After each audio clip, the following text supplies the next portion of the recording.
Good evening and welcome to our City Council meeting. It is June 1st at 6 p.m.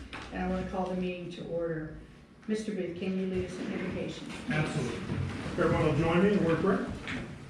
Dear Lord, we thank you for coming here tonight with us, Lord, as the city comes together to look at the tough issues. Lord, as always, we continue to thank you for the blessings that you give to this city, state, and nation, especially in rough times when our forces are engaged in combat. Lord, we just ask that you continue to provide blessings to City Council as they weigh with these heavy decisions on budgets or ordinances or whatever it be tonight, that ultimately your will is had in their decisions. Lord, it's in Jesus' name we pray. Amen. Amen. Thank you. Vice Mayor Welch, lead us in the pledge. Right here. Use the movement. I pledge allegiance to the flag of the United States of America and to the republic for which it stands, one nation, under God, indivisible, with liberty and justice for all. Thank you. Mr. Booth, can you give me a roll call? Absolutely, Madam Mayor. Councilman Knight. Present. Vice Mayor Welch. Here. Councilman Lewandowski. Present. Mayor Rodenhoff. Present. And Councilman Ludwig. Present. Madam Mayor, everyone is accounted for and you have a quorum. Okay. So, do you want to go forward with your report? Sure, I'll jump in and knock out the city manager's report as we've been trying to do at the beginning. And I've also provided a copy in front of all y'all if you wanted to make any notes. Appreciate it. So we'll start off as we typically have, going through what's been going on with Public Works. Mr. Garrett Cox and his team. Team members Charlie and John have overhauled our chipper that's been around for probably about 5 years. It's the first time it's received any major service. And so, I mean, all oils, fluids, belts, and the actual blades. And, you know, that seems simple until you see all the armor that had to be pulled off of, everything to get to any component. They probably saved us several $1,000s in service effort doing it internally. So, terrific job by them. And a critical piece of equipment. If you just look at it, we've got a list of issues. We've worked on toilets out in the cemetery bathroom, replacing sink faucets in here at City Hall, which weren't working, repairs to stormwater flow on roads that are approaching Highway 21. You've been out on the few rains that we've had over the last couple of months. Highway 21 puddles up, and the teams got out there and tried to clear those so that it's moving into the drainage system properly. And they continue to work on all the overgrown easements or stormwater drains that go down into either Little Lake Keystone or Lake Geneva. And that is not an insignificant level of work. As a matter of fact, there's one over by Azalea Place that we've got in there and cut all the vegetation out. Based on just that effort alone, we found that there's kind of slope failures at the very termination point of that stormwater outfall, similar to others that we found in the city. So maintaining would have saved us a lot more money. We'll address that issue with the stormwater assessments and ultimately probably some implementation grants to use fixed. And as rain has started to show up, that means mowing has to start. And so the Public Works team will be shifting over the next 4 months to primarily weed whacking, mowing, and blowing, and along the sides of our roads. That'll pretty much consume most of their capability. So a lot of the maintenance efforts that you've seen over the winter and throughout the rest of this drought are coming to an end, and we'll be in highway maintenance mode for the next few months. Code enforcement from Miss Debbie Mullis is doing a terrific job. She's been reaching out to a lot of our local utility companies or national utility companies and saying, hey, could you finish that repair? You've got 2 power poles spliced together. You think maybe we could get that fixed after 3 months and put it into 1 power pole? Mayor, that's over kind of by you. Some areas where AT&T left a bunch of wires spooled up on a telephone pole, and we've got some infrastructure out on Highway 21 or Highway 100 that's been run over by a vehicle for probably 10 years. She's working to get them in there to get this stuff cleaned up soon. We're also looking at just RVs parking in public rights of way, what authority we have, don't have. I'll be speaking with y'all down the line on those issues. As far as parties in the residential area, just to follow up the last month's meeting, what the city has done is issue a courtesy letter to the owner of that facility for failing to have their business registered with the city. So it's a courtesy letter. I'm sure they'll be able to come into compliance. We also noticed that they are a homesteaded property, and we just made sure that the Clay County property appraiser is aware that homesteaded property is being used as a rental property. That's not illegal. as long as it's being used appropriately. We just wanted to make sure that the property appraiser's office is taking an honest look at that, and making sure it's being used appropriately and not being inappropriately claimed as a homestead. And then finally, we're working with Clay County Sheriff's Office request for support on this or other issues, like just some walking tours, walking patrols down in Keystone Beach area. And with that, I actually want to take the opportunity to recognize Assistant Chief Molina, who is replacing Assistant Chief Chad Ricks, who you all have seen at many of our meetings. Chief, you want to introduce yourself real quick? Yeah, really quick. I'm Assistant Chief Stephen Molina. I've been here last month was my 25th anniversary with Clay County Sheriff's Office. Started with Sheriff Lancaster. Done everything from patrol all the way through detectives up to homicide. I've done emergency management, special ops, and I've been in not most recently, but I've been in community policing, which we did a lot of problem solving things. So that's going to come in handy working with the city now. I heard a couple of the issues y'all had last month, and so I'm looking forward to working with you on that. Tackling some of the issues y'all may have, looking at that ordinance, revisiting that, because we went through legal with that, we talked about that. But so 25 years there at the Sheriff's Office, 28 years in the Army National Guard as well, still serving there, but looking forward to working with you. Thank you. Thanks, Chief. Appreciate having you here. Welcome to the team. Yeah. And what I will say, we appreciate your team members that are regularly down here or coming down here for training. They do a terrific job for us. We do appreciate it. Okay, moving on to the cemetery, Mr. Matt Cole. We just so everyone knows, we are reducing our water out there to match up with any restrictions that come with St. Johns River Water Management District declarations with the drought, though we appreciate more rain. And Matt and the team have done a really good job getting the cemetery cleaned up, particularly the Veterans Memorial area out there, ahead of the Memorial Day ceremony that was held by AMVETS last weekend. Moving on, City Hall front desk. So this is Wendy Harris, Miss Teresa Kilgore, and Miss Mia Rivera. Both those last two new at our front desk. We appreciate having them on board. Wendy and I have switched offices for that particular reason. So Wendy's up in the office that I had been in. That puts her directly near the two front desk ladies. I think it's more efficient and effective.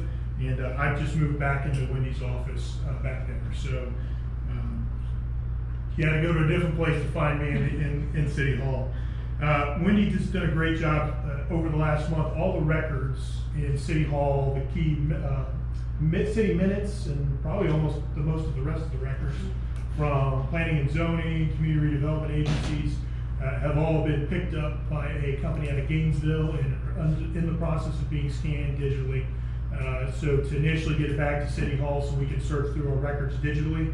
Those will be searchable PDFs that we can do keyword searches on. Eventually, it may take us a while, try to figure out a way to make that publicly searchable so the members of the public can search that information as well. And so I appreciate Wendy spearheading that effort. Also, thousands of maps and documents over from Public Works were also picked up to be digitized as well. We appreciate the City Council supporting that effort. And then finally, 7 public meetings since the last time we met 3 weeks ago. So we count the City Council meeting and this one. Wendy has spearheaded getting agenda minutes together, documents, doing the minutes afterwards. In seven meetings in 3 weeks is pretty significant. I'm wore out. I know Wendy is, so I appreciate all her efforts. For Drew events, we finally got the tennis court ribbon cutting taken care of. Big thanks to Bo for spearheading that project, but for Wendy and Miss Catherine Wills from Clay County Chamber of Commerce for helping us run that ribbon cutting ceremony. And also got plan prepped and execution for the first of the summer concert series, even though Mother Nature didn't want to play well. But do appreciate all her hard work setting up for that. She's also working on 4th of July, and finally the Discover Keystone newspaper edition is going to be coming out probably in the late June, July timeframe. And so Drew has been facilitating, working with Clay today, getting that pulled together. Moving on to projects, Mr. Bo Wright coordinated and worked with a team from Leathers and Associates on the Geneva Jungle Playground site assessment. So Leathers and Associates facilitated the city's community build on that structure back in 1997, 96. Bo was in high school, so he could help me out there. So they did an assessment on it. Initial feedback is the bones are in still pretty good shape. The main support beams, if there's deterioration on those can be recovered to some extent. The bigger issue is the bottom tier, believe it or not, up underneath the oak trees is fared fairly well. It's the upper tier that's seen the most deterioration and rot. We are expecting here, they said it would take about 4 weeks to get the full report, so we're right around that time frame now. And so we should expect a full report. We'll bring that back to the city council for consideration as future projects or efforts. Let's see, flood vulnerability study. So we continue to work on, we did a site assessment on all of the major issues throughout the city of Keystone Heights, assessing the issues and doing some immediate fixes. Bo's also been working on the fireworks contract for the 4th of July. And then finally been working on the city hall. We have 3 HVAC units up on our roof. 2 of those absolutely have to be replaced this year. Potentially a third, but Bo's been drafting the invitation to bid to get that out on the street over the next couple of days. Hopefully for y'all's consideration for a decision at the July meeting. And then finally, I just wanted to cover the septic to sewer workshop. The 2 major do-outs that came out of that meeting is that we're going to work with Clay County Utility Authority, try to bring some other agencies and counties in, but develop a scope of work for a study to assess what's needed to update the city's system, what it would be required to build out a new sewer system for the city. And then the second issue that was brought up by Councilman Ludwig was really on annexation issues that might tie to if somebody wanted to annex in, if we do end up building out a sewer main in those directions. I spoke with Rich about it. I think likely the way we need to address that is we are well, let's say, due to update our interlocal agreement with Clay County Utility Authority. And that's the right place to make sure that we engage in discussions on that, likely put language into that, or at least get a discussion amongst all the attorneys on what authority we can do based on how that special district has been established at the state level. And finally, moving on to fiscal assessments, where we are. Ms. Tiffany Coleman's been doing a great job getting things set up and keeping going on a day-to-day basis. Overall, we're performing better than expected with income ahead of expenses for this fiscal year. We're already setting conditions, as you all know, to build the budget for next year. We are, as I stated last time, $260,000 in grants this year, money the city's not paying or coming up with, and we've got requests in right now for an additional $700,000 in grants at this time. That's I want to say museum, but community center grant application, as well as a application to take the next step after we get the comprehensive plan done. We've got to update our land development codes based on that comprehensive plan, and so we submitted for a technical assistance grant to Florida Commerce to fund that process and Ms. Fleet's labor efforts to get us up to code. We're up to standard for our codes. And also, we have $235,000 in legislative appropriation requests that were in the conference bill and passed by the legislature. And so over the next 2 weeks, we'll see if the Nightingale Culvert project for $210,000 and a $25,000 study for the combined governance facility in Keystone Heights makes it past the governor either for through the veto process and approval by the governor. So that's where those are at this point. So we're looking good, and the city's done well so far, but really at this point it's up to the governor. So we should know over the next couple of weeks. And finally, the last note I have is next city council meeting is going to be on Monday, July 13th. I expect that we will need to do a community redevelopment agency meeting at 5:30. The city council meeting at 6 p.m. Happy to entertain any questions that y'all may have. Any questions? Okay. Moving forward, thank you, Jamie, for the update. Yes, ma'am. Appreciate it. It's short, it's a little more condensed than that 90-page one that we get. Whatever it is. But do appreciate it so much. Any public comments? We don't have any registered comments. I'm looking at the public and no one's jumping up to make any comments, Madam Mayor. Okay. We're good. Thanks. All right, so we have the consent agenda to review, or hopefully you have looked at that.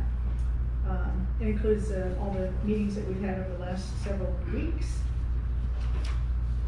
and also our April fiscal documents from our budget meeting. Have y'all been able to review that? I just have one comment. Yep. On page 11, let's see, which one is that? More detail. City council meeting, May 11th, minutes. It is item 6, city manager report. It's really minute, but Public Works is continuing to re-strip parking spaces. I think that should be restriped. Yes, sir. So add an E and it'll be all. We don't want set. our public works folks. Whole new uniform. They are striping. That's all I call it. Thank you. Okay, can I get a motion? I move that we approve the consent agenda with the one item modified. All in favor? Do we have a second? Oh, I thought you said. Dave Oh. seconded. Oh, he did Yeah, second? that's fine. Okay, I didn't do that, sorry. Okay, all in favor? Aye. No. Okay, motion carries. Okay. Next are, item 11 is, item 12 is planning and zoning, Dr. Zeisen. Yes, thank you, and good evening. Thank you. I didn't want to, I had talked to Jamie quietly off on the side, but I noticed deliverable list number 15. Just wanted to say before we go that far, that the deliverable in your inbox isn't quite up to date with all of our most recent edits. All the edits up until last month appear to be there. It's just the very last set of edits that we had didn't make it in. Everyone's just been busy, and going on with busy, as soon as I'm done here, I gotta go. That's just how this works. As far as everything else goes, I would ask that the council would consider a challenge coin to Geraldine, Carolyn, and Carrie for their hard work in putting together your comp plan and rolling over into your land use parts next year. I am recommending them just that they be noticed for their hard work, please. We are volunteers, and I know they would appreciate it. Everything else, we continue to meet as required. Our July meeting is up in the air, pending on our June 15th meeting. And that's what I got up to date. Any questions for me? Don't have any questions? I don't think so. Questions, Jamie? Thank you, sir. All right, thank you. Thank you very much, appreciate all. I will this hang out hard until work. number 15 is done, and then I gotta go. Okay, thank you, appreciate it. Colonel Booth, Yes, sir. do we have challenge coins? Yeah, do we? Not that I know of. That's Well, why I we do have presented it awards. now, so there's time later. I mean, we have those coins that are the city of Keystone, but I don't think they're called challenge coins. So they were supposed to be, I requested them my first time on council, but, the city manager at that time determined the challenge coins were too expensive. And so he instead elected to procure for us challenge poker chips. I was like, we can sell something. We got poker chips. It was that, you're right. Yeah, that's right. And so that's what we do have. We do not have a challenge coin. And so the question is, do we want to use poker chips, the city poker chips, or do we want to procure? They're like real small. If funding is a source, I'll contribute out of my own pocket so you can get them a coin.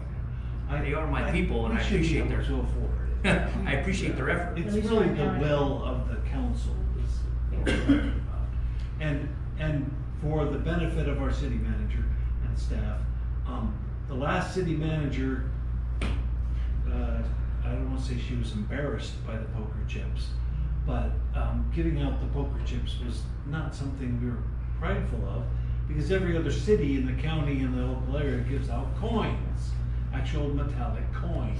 And so, she actually gave me what she had left.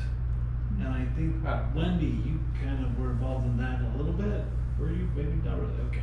So. Wendy and I just discussed, we don't know of any poker chips Yes, left. I think I have about 20 of them, because I think the last city, not the last one, Mr. Towski gave them to. How realistic are they? They're like poker chips. Oh. Yeah. They're just like poker It looks chips. like seal. So they have the city With the seal on it and all Well, why that. don't we? Small, they're like about that big around. We could have some nice, like, almost like bullion coins made. A command coin is, everyone's familiar with them, they make a nice metallic noise, they have the city crest on it. Well, why don't we just look into it and see what we can do? The big thing will be, I mean, this is easy, this is one side of the coin. Mhm. What do we put on the other side?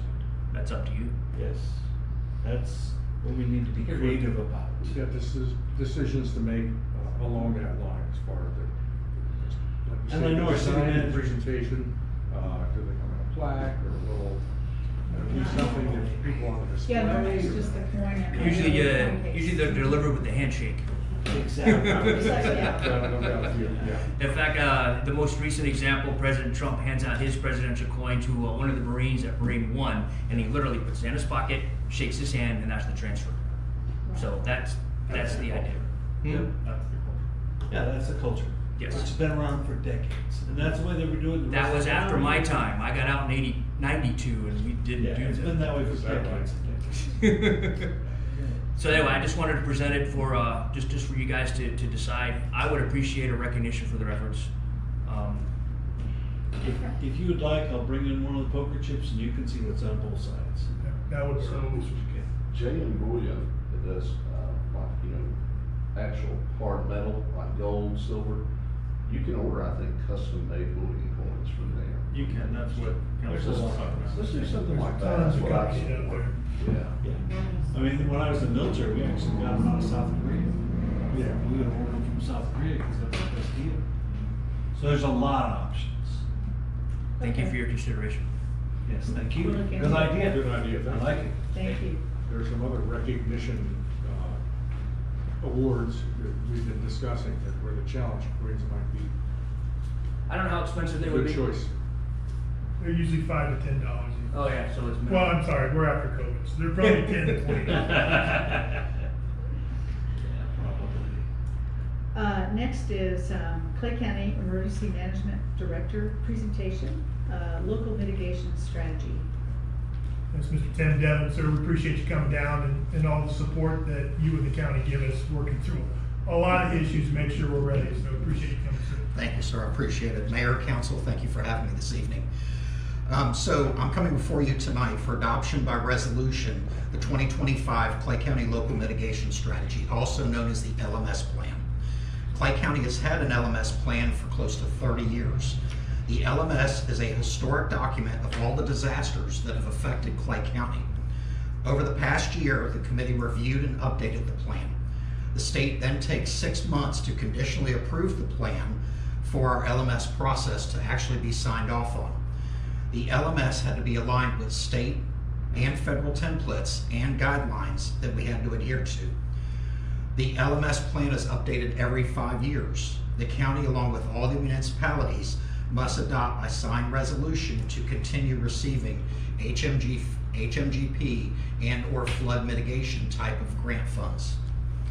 Chapter 44 of the Code of Federal Regulations requires that we have a hazard mitigation program in place for Clay County.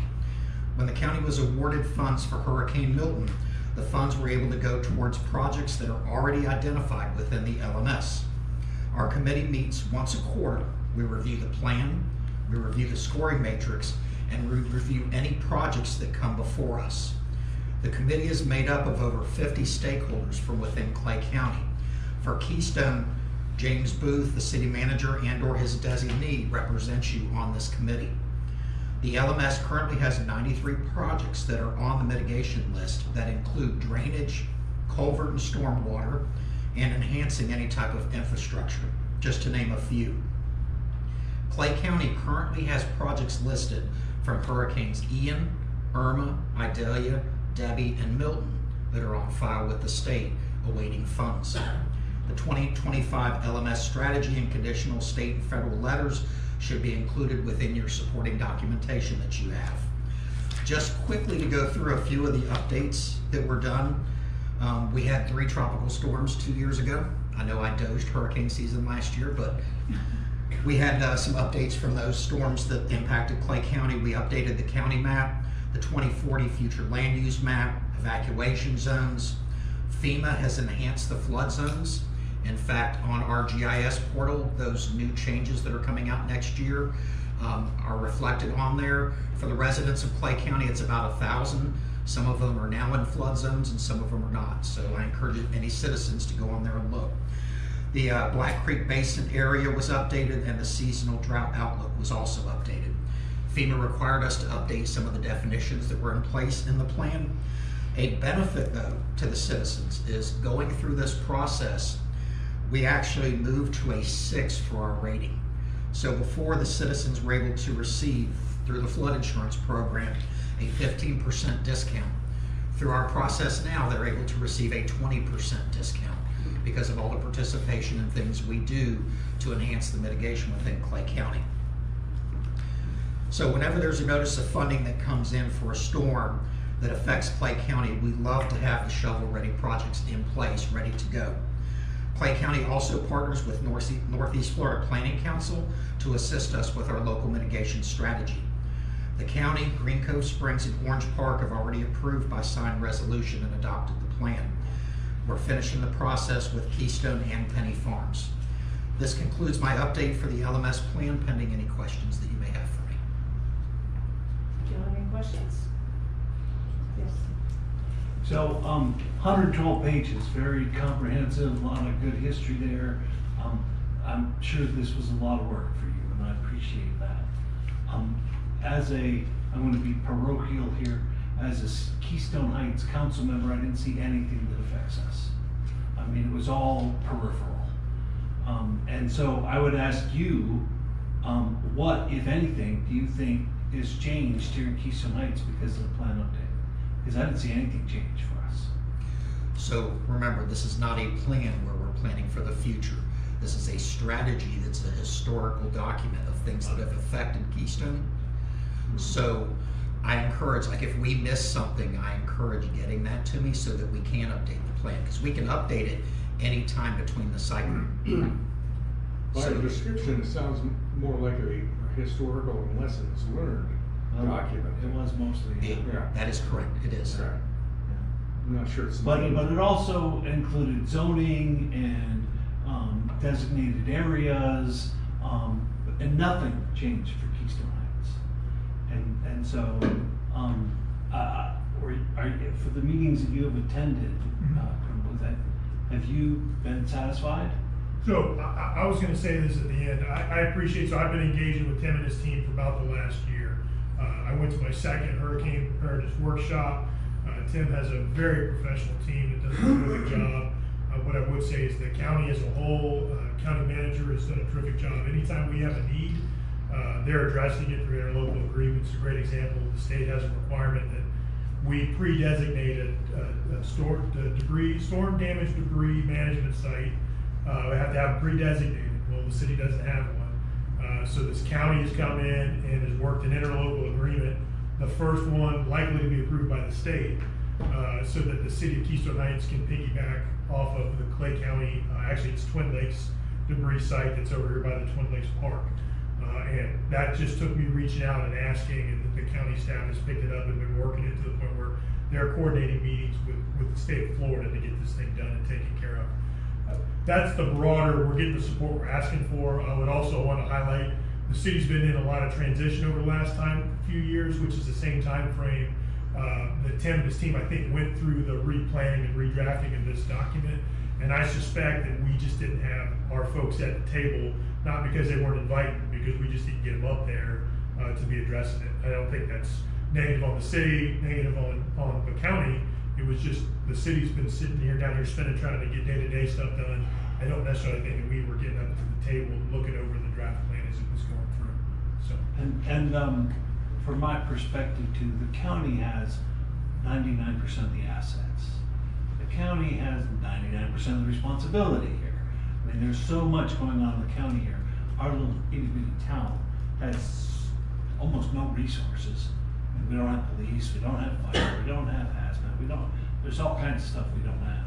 And so our contribution can't be that much. And from what the city managers just said, it sounds like we have a great relationship with you, and you guys try to help us out whenever you can. And so I appreciate that. I just was being very selfish, I'd say, No, about my community. I'm glad of that, because we need it to be whole community. We need it to include everybody. And so it sounds like so far it's working out great. Awesome. So Thank you, I sir. would recommend, Mayor, let's go forward and support the plan. Yeah, and I understand too, and how you have to look at it historically and what the perspective might be, because you don't know for sure until it actually happens, and then you go, okay, now we need to, future, we know we went through it here, now we need to do this next time. And then I know we have an excellent expert leading our city here to help us with any of that, so, Thank you. yeah, we appreciate all that support. Okay, so. I do have one more Yeah, question. go ahead. What is the linkage then between this LMS and the forward planning document? Is there any, or is there part of the process? You mean for a strategic plan? Yeah, No. I thought there was a separate, what was it called? We have a comprehensive plan. Well, there's that, For land and there was use. a vulnerability The assessment and so on. comprehensive vulnerability assessment. Okay. And thank so, you. two separate documents, though there's interchange, and where the comprehensive vulnerability assessment will allow us to identify critical assets that need protection that don't have them, or other projects that would make our critical assets more resilient. And so, though I think they're similar, Kind of related, there's no separate. direct tie. Now, I think the other thing to look at is, with us signing on to the county's local mitigation strategy, post-storm, now that we're in that, we are more available. I think you reiterated that already, that the conditions are set that we can file for reimbursement for some of our efforts Okay. post-storm, because we've become a member in this local mitigation strategy. Thank you, that's what I was looking Yeah. for, was sort of the so what of all this. Thank you. So let me quickly take you through the process. So let's say your Public Works identifies a stormwater area that needs to be enhanced. This type of funding is not your 1 to 3 year funding that you need it immediately. This is we're gonna have a hurricane this year. Let's say it's Hurricane Devin that hits this year. If your Public Works has put together a $300,000 project, has it before the LMS committee, it gets scored and placed on the list. When Hurricane Devin hits and affects Clay County gets a percentage. If it's a direct hit, it's almost 100%. If it's a Category 2 or Category 3, we get less. But if that project is scored high enough on the list from the committee members, it's already on that list. When they go ahead and give us money, it goes straight on that letter that goes to the state.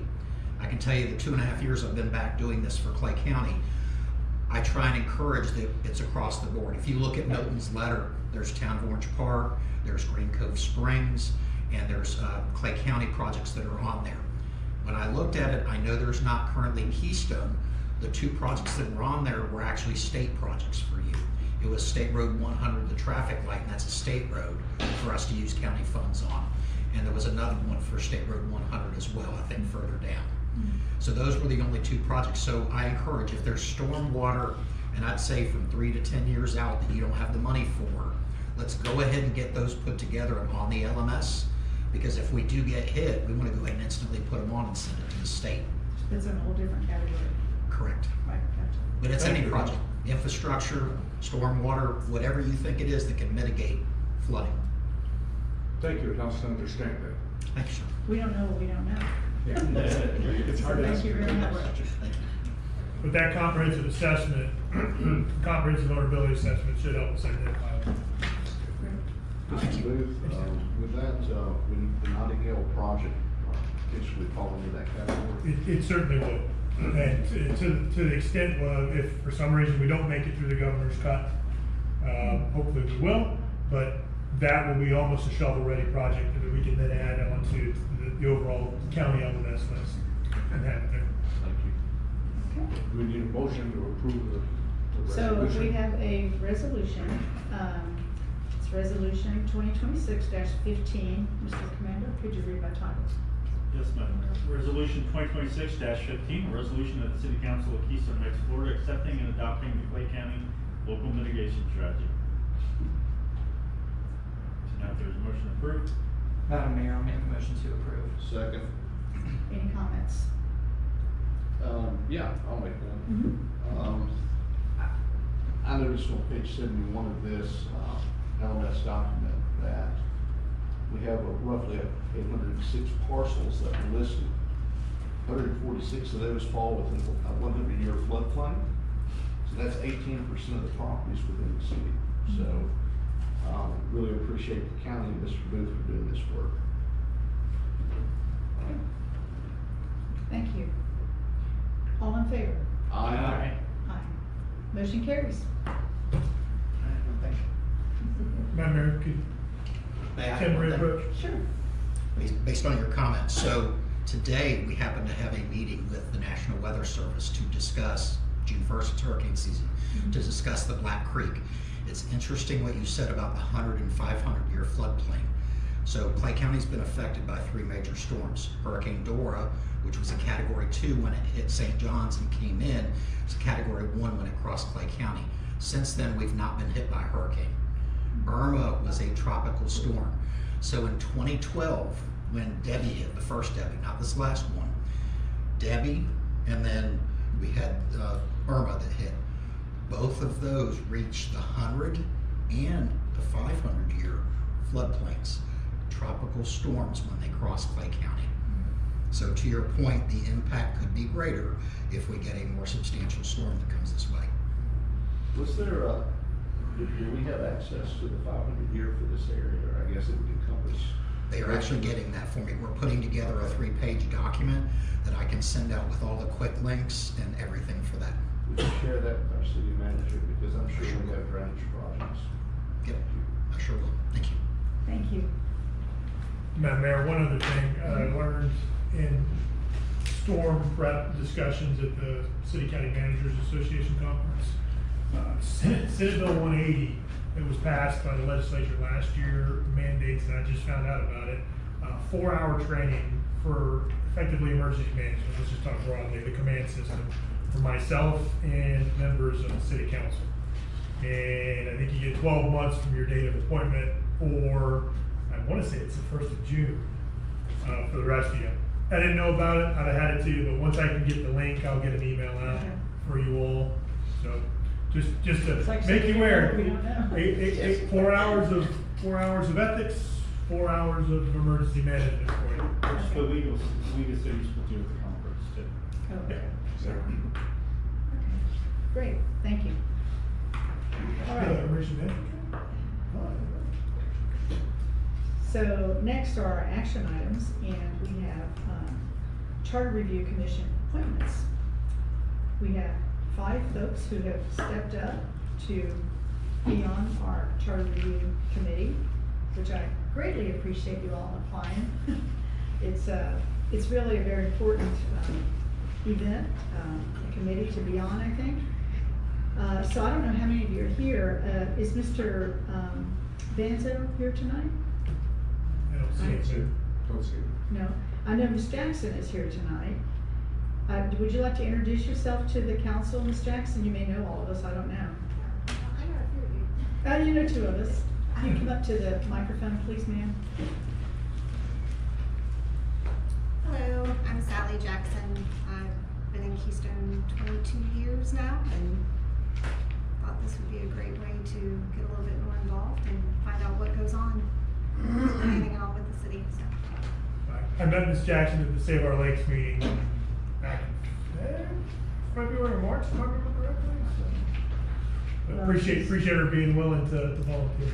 She's also an outstanding teacher at the high school and supports the drama club and lots of other things. Yes. So certainly a great resident to have. So yeah, thank you for applying. You're welcome. You all have any questions? Just, I don't know if it's a big deal or not, when I went through the applications, hers was missing a page. I saw that too when I went through there. Yeah. There was another number as well. Yes, there was.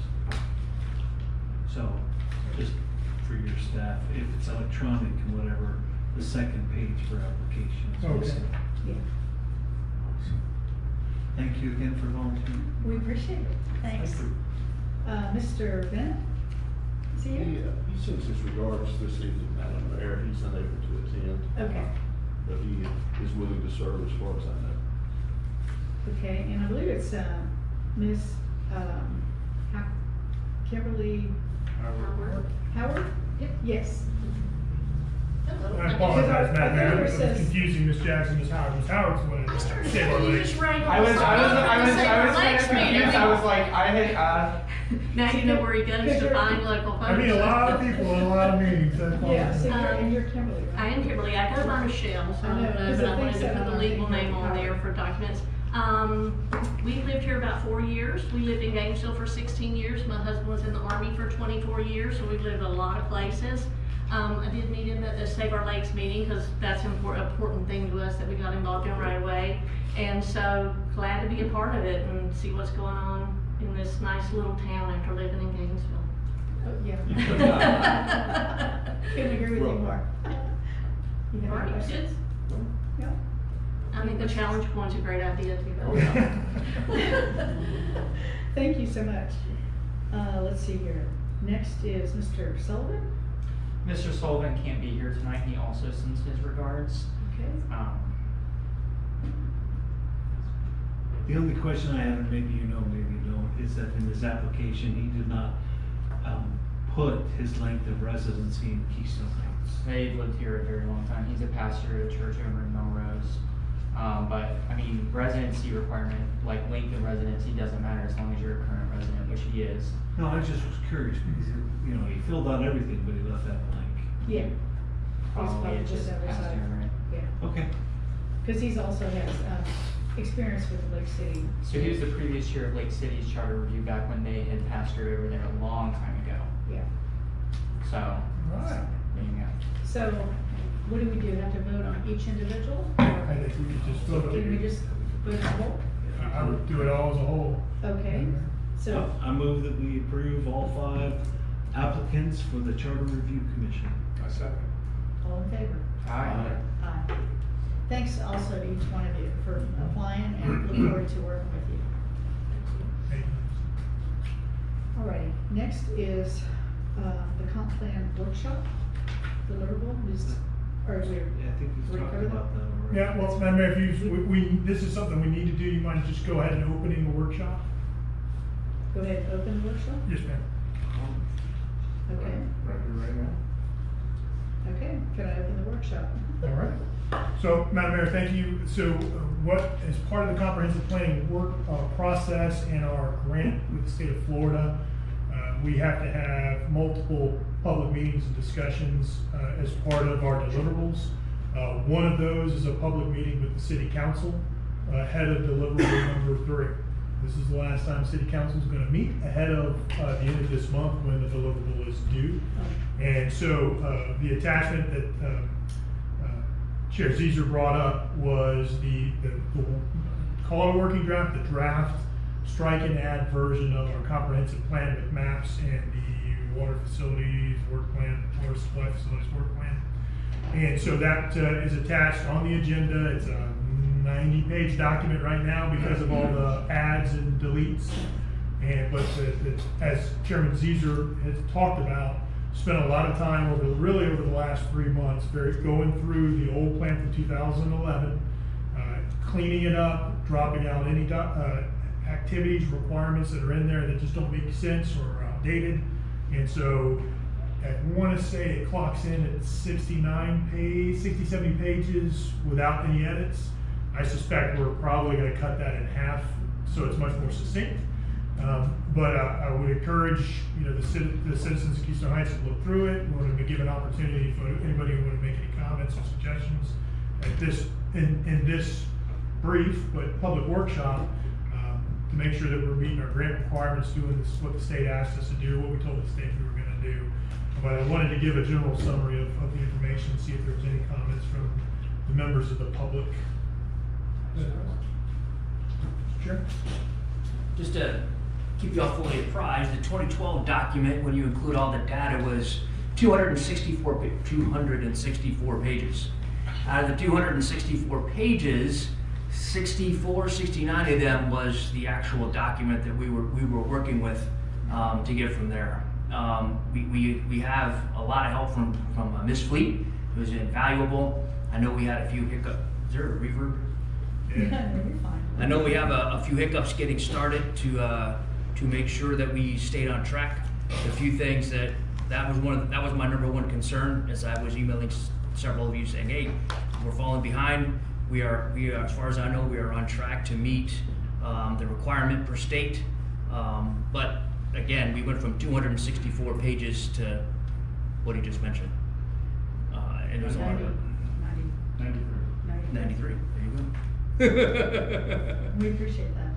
So, I have a question.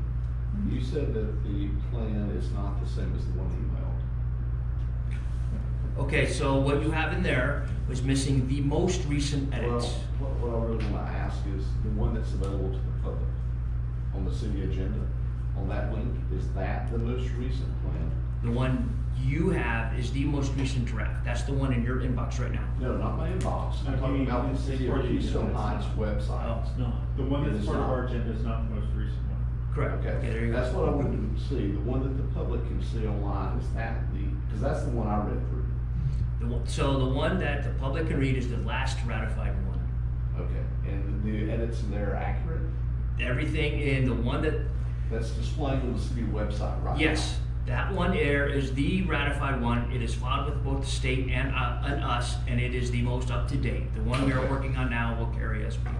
Okay, because that's the one I used for my notes. I just wanted to make sure I was referencing. Councilman, the one that was on the agenda for tonight, is that what you're speaking of? Yes. Yes, okay. Just making sure when we talk about the website, because there's an old 2011 version of Yes. the web, but if it's on the agenda, it's I'm titled talking about livable the number 93 2. page one. That's my confusion also. Okay. All right. In the previous edition, the 2012 edition, there was a significant part that was the CCUA written, I don't know, it was 20 pages or something like that. Is there something similar in the new one? What does CCUA stand for? Like Clay County Utility Authority. Water, Yes, yes, sewer. we have it in there. Okay. That was carried over. We tweaked the title a little bit, but it is carried over. It'll be followed, your septic to sewer plan is in that element. Perfect, thank you. Councilman, you are remembering, there's like the Clay County Utility Authority budget and the project list. That is not in the base document anymore, that's moved out. And what's in there that gets at a little bit of that information, but more succinctly, is the water supply facility work plan. Yeah. Where you'll see a lot of that information that you would be recalling, that was just put up at the very, very front of the 2012 plan. It was. So, you won't see it in the same spot. So starting on page 28, working all the way through 71, you'll see that the CCUA is still referenced, but a lot of policies are removed out. So there's still the coordination elements, which is part of your goals, policies, and objectives. Okay, well, what I found really interesting in the previous plan was capacity versus requirements and planned growth of capacity. If I remember correctly, again, I just glanced at it this I worked too, before I came here. I think that was put under a water conservation element. That was part of our most recent edits. If you want to know what our capacity is that we've been using, 0.16 million gallons per day. And we have available 0.87 million gallons Okay. that we can access. So we're gonna That's straight off the top of my head. It's Pretty close. It's We're in- also under the water supply facility. Yes, work it was plan. found twice. That's great. Wonderful, thank you. I'm gonna go back to page 17 in the document, it's page 18 in the PDF. Dealing with traffic circulation. Mm-hmm. It's TC 2.2.4, and there's another reference that I think would go with it, TC 2.8, the objective, and the 2.8.1 policy. It says the city shall coordinate with regional transit agencies and authorities in the development of transit service that would benefit the residents and businesses within the city. Who was that something Mrs. Fleet recommended? That's something I recommended. We could stay in coordination with FDOT as we do, as we continue our development plan consistent with our strategic plan, that we stay in concurrency with the state and local infrastructure. Basically, we don't outbuild our bridges and we don't outbuild our roads and services. Well, it says the development of transit service that would benefit. Councilman, which Wow. one, what's the number again? I just want to make sure. It's 224. 224, we got And it. it's on page 17, or PDF, page 18. Right, and it was part of our old comprehensive plan, so Yeah, it's there's in there as far as, if it ends up as something that's developed in our area, we will coordinate It puts the city in the realm of facilitator, coordinator, and everybody else's vendor. Okay. All right. I just, I want to avoid, I've been very local about this, the comments regarding transient populations. I think it's not in the best interest of the city to do anything that would certainly encourage the development of like a fixed bus stop kind of regional transportation. I would agree with you, but I don't have that authority to act it Yeah, out. and I don't want to do anything or put anything in a document that might pave the way for further development of that. Okay. So the document wouldn't do that, the document would say if some type of regional transit was planned, that Yeah. we would coordinate with that. Now, candidly, just because of our size, I don't see that being a problem when it comes. Well, there was a TPO study that had been done, I know it's not binding, several years ago, so that's, and then I know there was some discussion over the word shall anyway in the document, a pretty lengthy discussion, but that is, I have a whole list of things, but that was one that I felt could be detrimental to the community if it went that route. I would agree with you. We are too small to absorb things of that nature. Yeah. Councilman, I've already been in discussions with JTA, it's under control.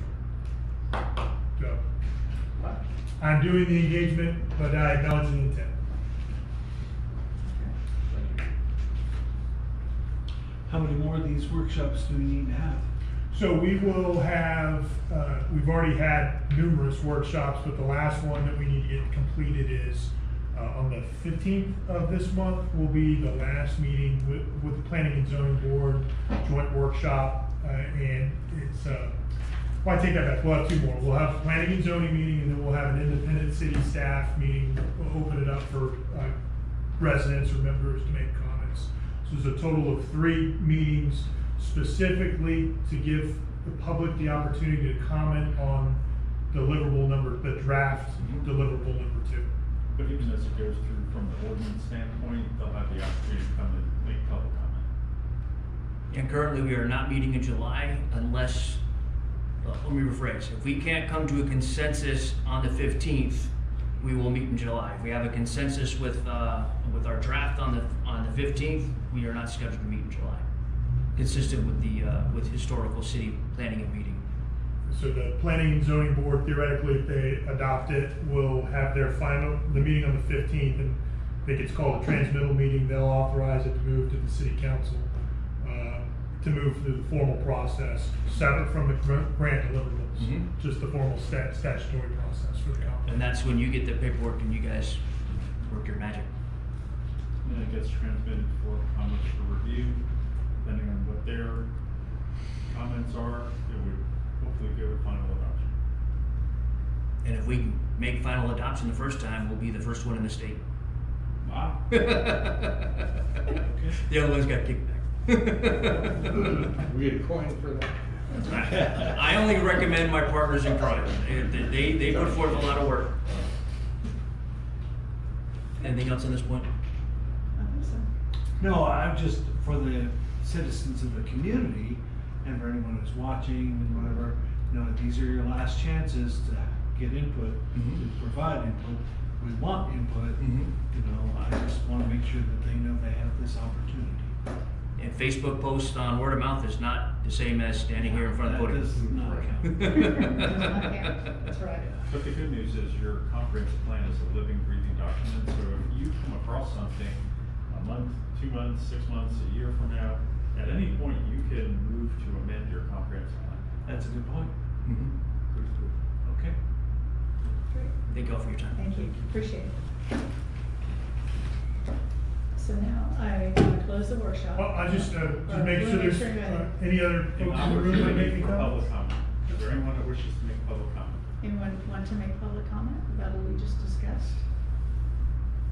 I encourage you to look at the document, and certainly if you see something, make us aware, so we can consider your interest there. Thank you. Okay, I'll close the public comment session. Close the workshop. Okay. Thank you. Okay, now the next is the code ordinance discussion. Councilman Knight? So I asked for this item to be put on the agenda based on the unauthorized adult entertainment event that occurred in one of our neighborhoods that was part of the news recently. the citizens came and spoke to us. I've had lengthy discussions with both Mr. Commando and Mr. Booth about this situation. We do have, and I made I stopped looking after a while, we've got all these little references in our codes and ordinances to adult entertainment venues. They're in, the state of Florida also has references. The county has references. The state of Florida and the county, I guess, would be the place where enforcement would take place generally. You know, we actually have, I think it's Article 2 in our ordinances that was passed. It was outlawed basically within the city. Apparently that's non-binding and no longer enforced, which is fine. But the county has a very lengthy statute, and we do it with hotels and other establishments in our code of ordinances, where just to cut it to the point, we simply say the city's gonna follow whatever the state of Florida does. I think we ought to amend our adult entertainment code to say we're gonna follow whatever the county does. That way there's no question what we want. And also, I think we ought to take, or you ought to have discussions individually, would be my strong recommendation, with the city attorney and the city manager. I do not think we need to add any kind of burdens on any of our local residents related to planning and zoning and events, because what we have here works already. I mean, I will not vote for anything that burdens anybody that's doing an event in town. I'll just say that. And I know that seems kind of counterintuitive because we're talking about an adult entertainment event, but as it stands right now, we appear to have had an unlicensed event. Whether or not the person that had the event occur knew what was happening, I don't know any of that. We just know that there was some kind of event that took place.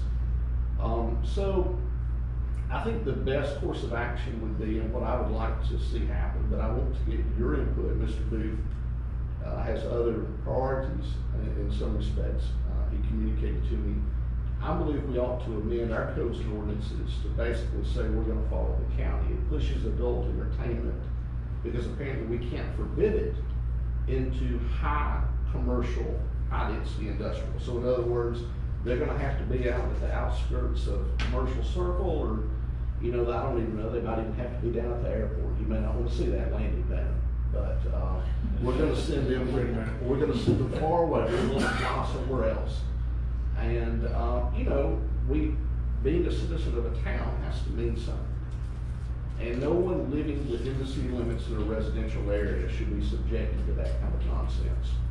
And so that's what I would propose. It doesn't fix everything. I do have questions because when I went into code enforcement, there is, and I think there's probably, they've got a way around that. It literally says, notwithstanding the foregoing in cases when delay would seriously threaten the effective enforcement of this chapter or pose a danger to the public health, safety, or welfare, the administrator may seek enforcement without prior written notice by invoking any of the penalties or remedies authorized in section 17-84.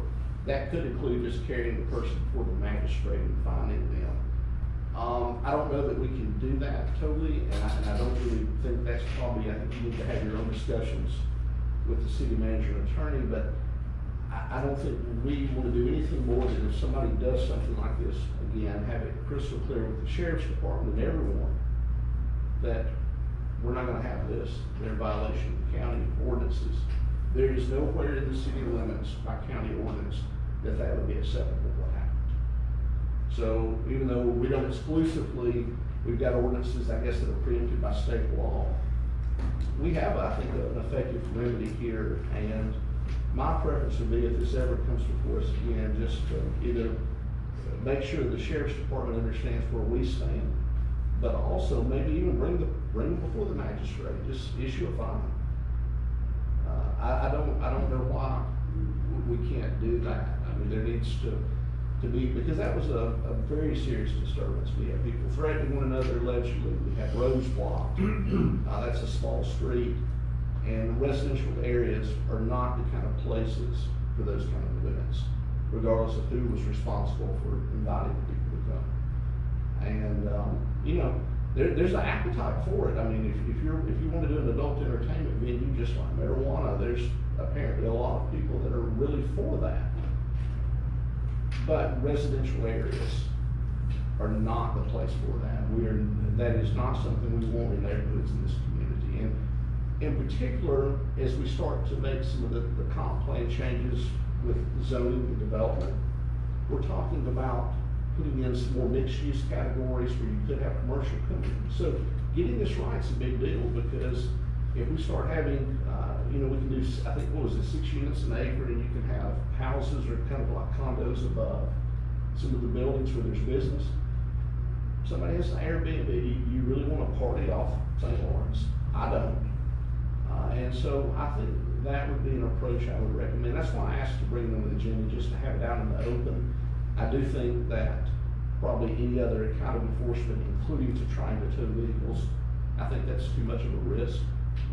I don't think we want any city employees around something like that if they're crazy enough to, be in the middle of the road at 1 a.m. an adult entertainment venue in a residential area in this little community. We don't want our city employees interacting with those kind of people. And so that's the easiest way that I can see to get at it.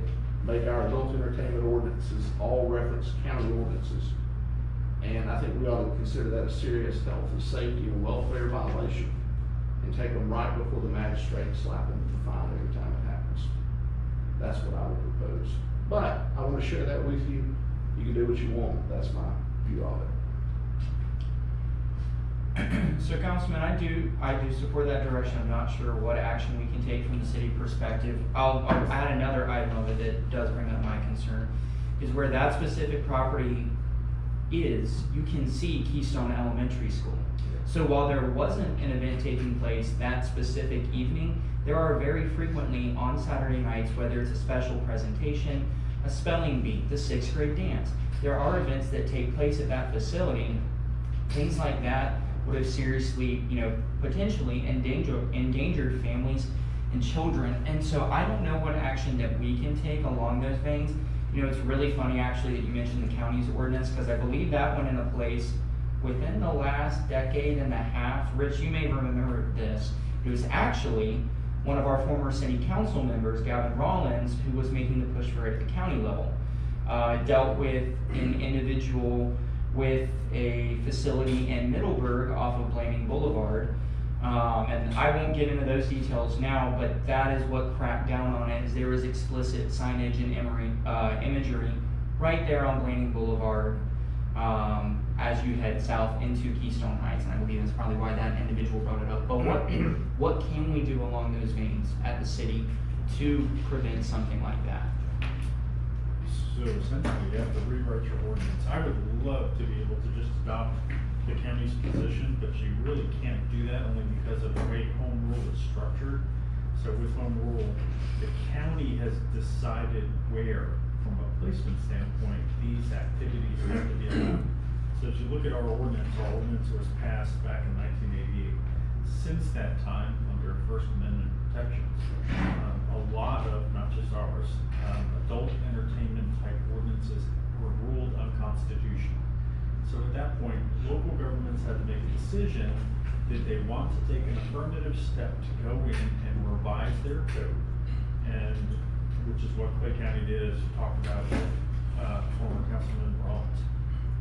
But then there were a number of local governments, counties, and municipalities that made an affirmative decision to not do anything, because the difficult challenge of being placed in that position at that point in time, and honestly, at the point in time we are now, is you have to pass an ordinance amendment that allows that activity somewhere in the city. Right now, even though it's unconstitutional, we don't have that. So you're gonna have to take a step that makes it permissible. Now, it might be on some outskirt of the city. You will have to start taking a look at when application for rezoning comes through, what the potential permissions by right would be. And it's because of that my understanding from talking to past council is that that's why we never touched that issue. So, question. We have a section in there that deals in our ordinances with unlawful assemblies, adult entertainment. Would a situation like that where you had someone, because from my standpoint, okay, say they have a business license. Let's say they're doing an Airbnb. All that's completely allowable. No one has a problem with that. But from the county, state, everybody, we can see right there that if they've got an event going like that, the, police are being called. Does that not constitute something like an unlawful assembly? Is there not a way we could issue a fine or something? Not when you're dealing with First Amendment protection. What happens within somebody's house is generally considered from a privacy, federal constitutional privacy standpoint, to be outside of the purview of government. So you're saying that we would be required to make in the section identify a location basically for a brothel or something like that in order to effectively ban it in residential areas? So brothels are illegal under state statute, so I don't think it would be. Well, I mean, they're cutting the corner, but basically, I mean, there was an entrance fee allegedly charged for this event. Right, but again, whatever happens inside of someone's home, and even if it's an Airbnb home, it's not something that legally you're gonna be able to go in and pierce into that. So, just to be clear, all of our references in our ordinances to adult entertainment establishments, events, etc., all the ideas of the lawful assembly, they're basically null and void. I mean, that's what it feels like. No, I don't think all of them are, but there are portions of them that are. Okay. All right. So, I guess just something has to happen. I mean, from my standpoint, I think we're at a dead end. I did want to raise it again. If the county ordinance, we can't just basically adopt something like that. You would have to. But now you're saying we would have to designate an area. Correct. You would have to use the county's ordinance as a template, and then from that template, identify where in the city that you think this would be acceptable. And candidly, that affirmative action is what has stopped many jurisdictions from going any further. I'm sure we would sell every vacant property left in the area if we did that, but I don't really want to. I'll just be honest, I don't want to encourage that. So generally speaking, the headline has often read, city allows adult entertainment, because that's effective. Yeah. Oh, I see. So you can't prevent it, but you can say, it's okay if you do it over here, and if they do somewhere else, then they're in violation. Correct. Okay.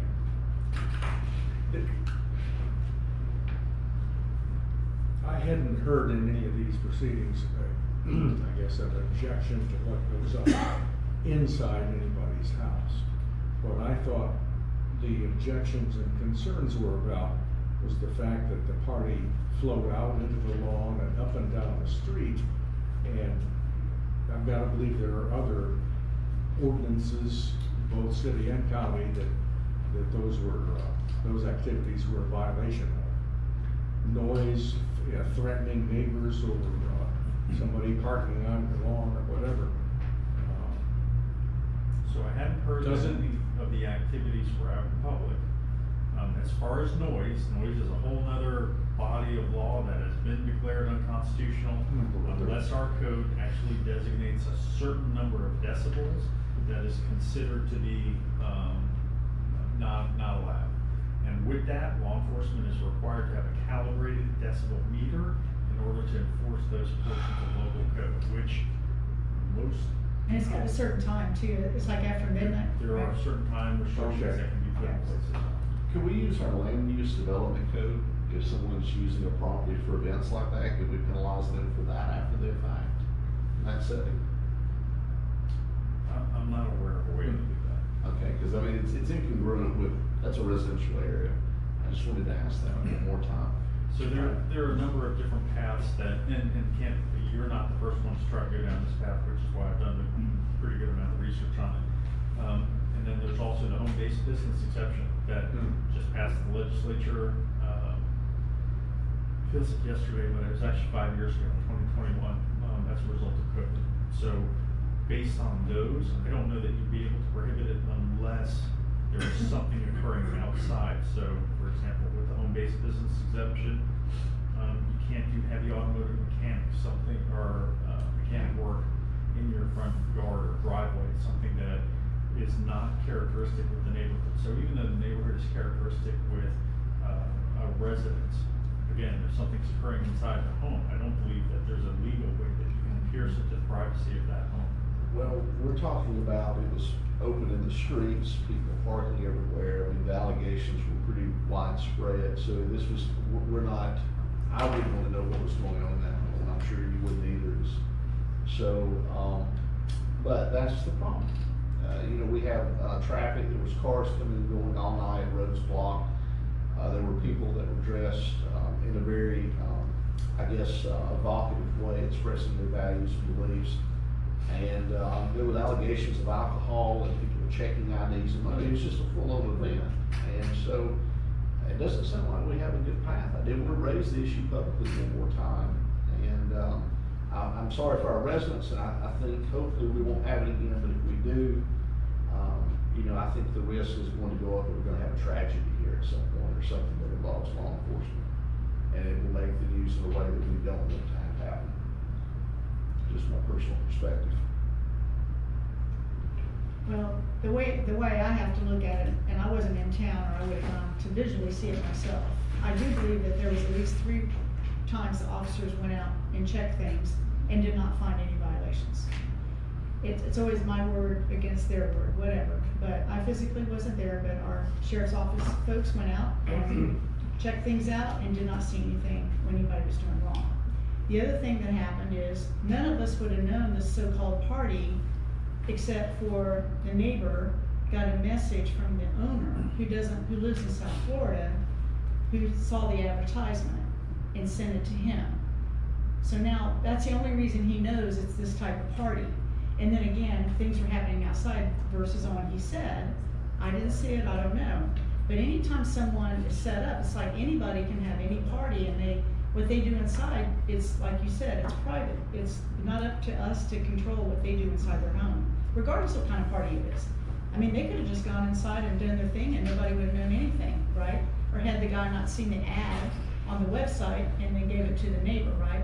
Well, his So- recollection's a little different on that, what he Well, communicated in my to us. communications with him, Yeah. verbally, the guy next door. Well, I'm And then I talking about researched the neighbor. owner and all that, yeah. But, you know, I'm just saying, I'm just trying to be the other side of it, looking at it like it was rare. It was a really odd situation for sure, right smack in the middle of that neighborhood. And yeah, I agree, we don't want anything like that. But I think what our ordinances refer to is a public place that sells those items or promotes those items is what those ordinances refer to. That's right. Not a private indoor residence party. Now, the fact that he had an event, was charging for it, that might be something we can hold him on, I don't know.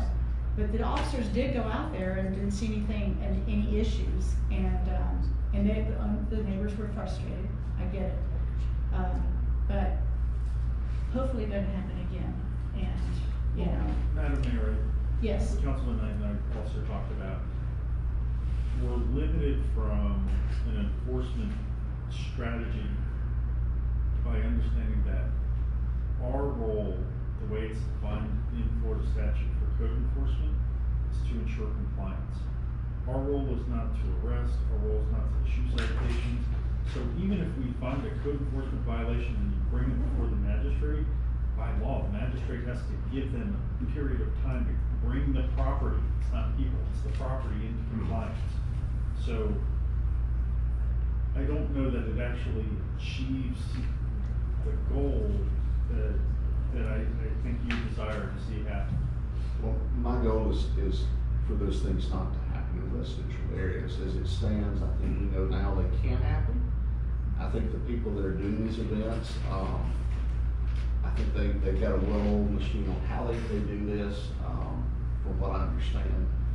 And, you know, I think our law enforcement's doing a great job of trying to deal with this.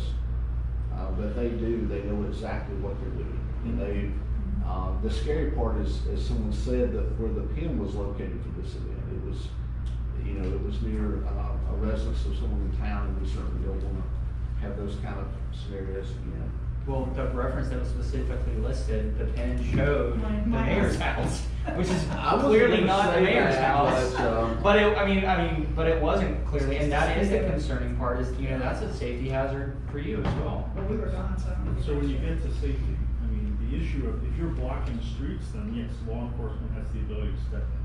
If you're blocking driveways, then property owners have the ability to have a car towed that's blocking the driveway. But when you're talking about, it becomes a very difficult area when you start drawing bright lines. So even though I understand that there are certain activities you don't want to see within residential neighborhoods, okay, so you draw the line if somebody who's getting married here at church has a bachelor party in their house, you prohibit that becomes very gray area into what we're gonna turn a blind eye to versus what we're gonna have as far as enforcement, activity within the property. And I'm sorry, Councilman Nagus, 100% correct. The people that host and participate in these activities, they know what the law is, and they know what they're allowed to do, and they know what they're not allowed to do. Well, ironically, when I pulled up the owner's site where he advertised the property, it said no parties or events on his list of when you stay at my property. So, you know, they did this under his nose. In places I've stayed in the past, that owner would have been evicting us from the property. Right. That's how it works. Helps when the owner's nearby, because then they can keep tabs on the Or property. file legal charges against you. But when they are literally out of the area, Yeah. I suspect they don't know what happens unless somebody tells them, or in case they come across some other information. Thanks, Ryan, for sharing all that. It's certainly something for us to think about, I guess. If I ever wanna rent my house for an Airbnb, I've got a garage, so I'm gonna start looking at rental fees. Might have a party myself. Rental fees, you know what? This is not meant as a joke. I just learned that people rent out their pools for like 4 hours a day. I was like, you can rent that. Oh boy. I believe that house has a pool, so don't be giving anybody any ideas. Yeah, that- And then you do that. I'm trying to give any ideas. That house doesn't- And they can do that in Keystone Heights as long as they register their business and pay their business tax receipt. business taxes. So I had an item on the agenda that, you know, based on what we have happening right now in Tallahassee, I probably should have just pulled, but I'll just hold it out there, just briefly go over it. And this is, a skate park has been something that I've heard a lot about since I moved here. And now I've talked to some of the civic organizations who are very, very interested in me pursuing this. I've done a fair amount of research. I have a lot more research to do, but it's just something that I want to look into for our kids. And I think that for right now, I just need to figure out where it would go, preferably somewhere in the city, something that would be around 3,000 square feet, which would fit perfectly for a community our size, 12 to 15 skaters at a time. But the biggest thing is the where, and then look at what it would cost us if we decided to move forward with that in that location, and then ultimately look at probably grants down the road. It's not in our strategic plan. The only thing that states in our strategic plan is under the infrastructural goal number 2 is finish what we started to complete the Lawrence Skate, the corner, and recreation upgrades. So it's upgrades, but this would be something new, but this is something that was tried to bring together years ago, and $50,000 was found to use for that, but it never happened. And, you know, I feel like there's a lot of interest. I do have someone, a citizen, who is working on a petition with the kids and the parents in the city. I'll be interested to see how he comes forward with that, and I'll just keep you guys updated. But I'll just continue to kind of keep the curve a little bit. And I don't know what y'all's thoughts are about such a venue, any thoughts that you all may have, historically or otherwise. Madam Mayor, I'll be the first to comment. So first of all, I think that's a phenomenal idea. It's something that's been discussed a long time. I consistently hear that among our young population, quite a bit of that would be a great addition. Something that I will add is, you know, you talk about where this could possibly come from, you know, now with these property tax discussions in Tallahassee, and, you know, saying maybe I should have pulled it. I actually don't think, I'm glad that you didn't pull it, because I do believe there is an opportunity to possibly look at funding through the FERDAP grant program, the Florida Recreational, I'm gonna blank out on what the DAP is, I do it every single time, but Keystone Beach was partially funded through improvements from the FERDAP grant. So, expansion. Correct, so you could look at possibly, you know, depending on what the prices are, things like that, obviously looking down the road, you know, the city could possibly commit a certain amount of funding, but then the rest of it is secured through that FERDAP grant. And, you know, an example next door over in Stark, improvements at Edwards Road facility were secured through that. Their tennis courts were secured through that. I know some of our stuff has been through that. I know Drew obviously has been working through the process of fixing the one that was across the street. You could very possibly get a significant chunk of funding for what you do want to do for the skate park, And like I said, I do have to agree, I've heard it for years, that folks do want that there, so there is a potential funding avenue for that. 'Cause we That would really- we don't reduce have the a city road. commitment. Yeah, I mean, they use the sidewalks, but, you know, we don't wanna go in on our basketball courts or tennis Right. courts anymore. So, anyway, to be continued. So this has been discussed, as Councilman Blake said, for a very long time. Just so you don't have to reinvent the wheel, my recollection of where the discussion kind of came to a halt was there was a discussion about what the insurance requirements would be from our carriers with the big cities. Yeah. In addition to that, we were looking at, I believe it was the Tony Hawk Foundation will actually come build a skate park. They want you to already have the land identified. I don't think we ever got the land identified to where we were gonna submit the grant application. And I was looking at, one, over in, Jacksonville, the Ed Austin Park, Recreation Park. And he had the list of rules, but the city was not, responsible for any liabilities. And then, that was another part of it that we were gonna look at, was the city of Jacksonville built a skate park where the Riverside Arts Market is Yeah. underneath the overpass. So Right. it might be worth a conversation with COJ to find out. Well, I'll what look steps into they their took. ordinances with that, with regard to how, cause they have a whole list of the rules right there at that park that I was at, which I took a picture of, and, I had planned to look into how they do that, the part of the insurance. And I believe the city of Alachua and the city of Stark both have skate facilities as well, so they may have ordinances regarding that Okay. possibly too. I'll look into And I that. will say, property-wise, we were talking about location, that we happen to have a giant city facility that is wide open, Sunrise Park, that has open room. I know that had possibly been discussed at that was time. discussed. There was frustration because they wanted it here in this facility across from City Hall, which is where that is restrictions. correct. Through that other, For for that, that, it was for that correct. restriction. And so, but one of the things, and this is a key point into what the discussions we had 2 months ago, if you remember when we were talking about the 5-foot sidewalk project, and I had discussed, why we should prioritize Nightingale. If you build those, currently that park is not accessible by sidewalk from the city. You add those sidewalks and you connect that to Keystone Village Shopping Center where our city limits end right there. You then connect that to not just city limits, but you connect it to the schools, Right, which then kills multiple birds with one stone. right. So Yeah. that could you could kill that sidewalk prioritization project, which is going to be my submission to Jimmy. That's what I'm working through, is that specific Nightingale Sunrise Quarter. And then then you kill 2 birds with one stone, and you improve Sunrise Park, especially with the new residences that are gonna be going in there. Right. I would assume with some of those being townhomes, you're probably going to have a younger population in that Sunrise Oh, I Estates have no neighborhood. doubt about that. Some of the And- conversation with Sunrise Park was also that the ability for staff to keep an eye on that property, because that was some of the concerns, is that it's not right here around City Hall. Yeah. And at the time, we were having pretty significant vandalism issues right here, Right. behind us, so. Yeah, I mean, that's probably the only bigger risk. Just things to think about, not to Right. discourage the path forward at all. Well, under some of the criteria that I've looked into, what it recommends is that there has to be parking and restrooms nearby and kind of park-like setting. Like you just can't put it out in the middle of nowhere kind of thing. So I just think there's still more to be done, but certainly something I'm pursuing. And I'll bring back more information as I get it. It was around the same time there was discussion about a splash park too, so. What? A splash park. like- Oh, yeah. Yeah, we saw that, and I think we even talked about that, but I feel like, we got this incredible beach here, which a lot of the other places don't have. It's that age group, like the 12 to 18-year-olds, that we just don't really have a specific thing for them to do. And Splash Park is also very expensive.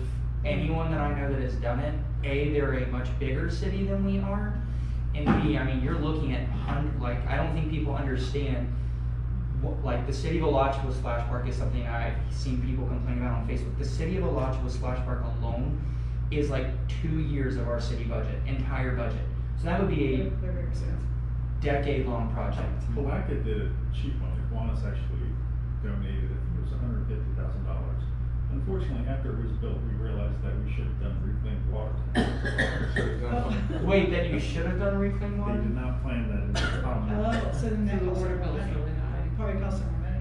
That think they went back and retrofitted it, I don't know. what Well, that that's what a lot of the cost is in the water treatment. The water treatment. And, Green Cove Springs has one, but Yes, it's they just do. part of the spring, so it flows out. Yeah, of the why spring. can't we have They that? have- I'm like, that's so cool They have that the they have that. river. We need a spring. Yeah. So they don't have to do the treatment part. Yeah. Put a pump in the lake. So I'm sure that would be a great headline. So we had, Lake Butler has one, they're about our size. So just our size alone should not preclude us. Secondly, it was more than discussed. The owner, I wanna say his name was Troy, of, the Frozen Pelican, when it was here in town, he collected money. He set up, a 401(c)(3) nonprofit, and he had tens of thousands of dollars. I want to say he was approaching $100,000. I think so. Yes, for a water park for Keystone Heights. And then he had a family member die, Yeah. and he had to relocate up to somewhere, Wisconsin, Minnesota, someplace like that. And I have no idea what happened to the money. I thought he had commitments, I don't know that he actually collected the money. Okay, I don't know. I don't know what happened. There was no. I'll look into it. And sometimes, even though to me this may be counterintuitive, if you're talking about something like a skate park, if you did a skate park and you do something like a splash park, because it's a bigger project, it may change your ability to obtain funding for those types of things. Okay, well, we had $50,000 from the state to do the skate park. And our proposal to the state was to do it at the Sunrise Park. Correct. And then there was blowback from the city, residents mostly, that said, kids don't go there. And so. But there's also no sidewalks there. There's no way to access it unless you have a car. I'm just telling you what happened. I wouldn't let my kid go down there. Right, the residents just did not like it, they wanted it here. And so when we changed the location to the nature park across the street, that's when we ran into the problems with, we can't do that there.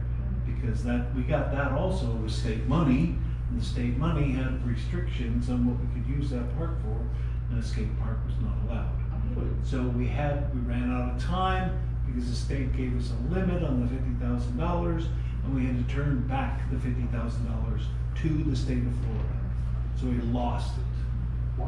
Why couldn't we, this is gonna sound maybe like a bad suggestion, but why couldn't we wedge it in the smaller one over here at the beach, on the other side of the pavilion? So I have thought about that, because I the one mean, I'm talking about is yeah. only 3,000 square feet, the one in Jax is 9,000. So we only need a third of the size, and I have photographs of that one. But yes, I did think about that, I just didn't know if we could be allowed. It's a matter of having the engineers tell us how much land do we actually need. I just have to get y'all's interest in thinking, is this something we really want to pursue? Before you get too deep into it. But you're right, I agree with you, So, Caroline. I think even with the property tax situation, even with the budget, I was thinking before you ever made your comments about what you had shared in previous public discussions about what the public had been told and what had been communicated here regarding both the skate park and the splash pad.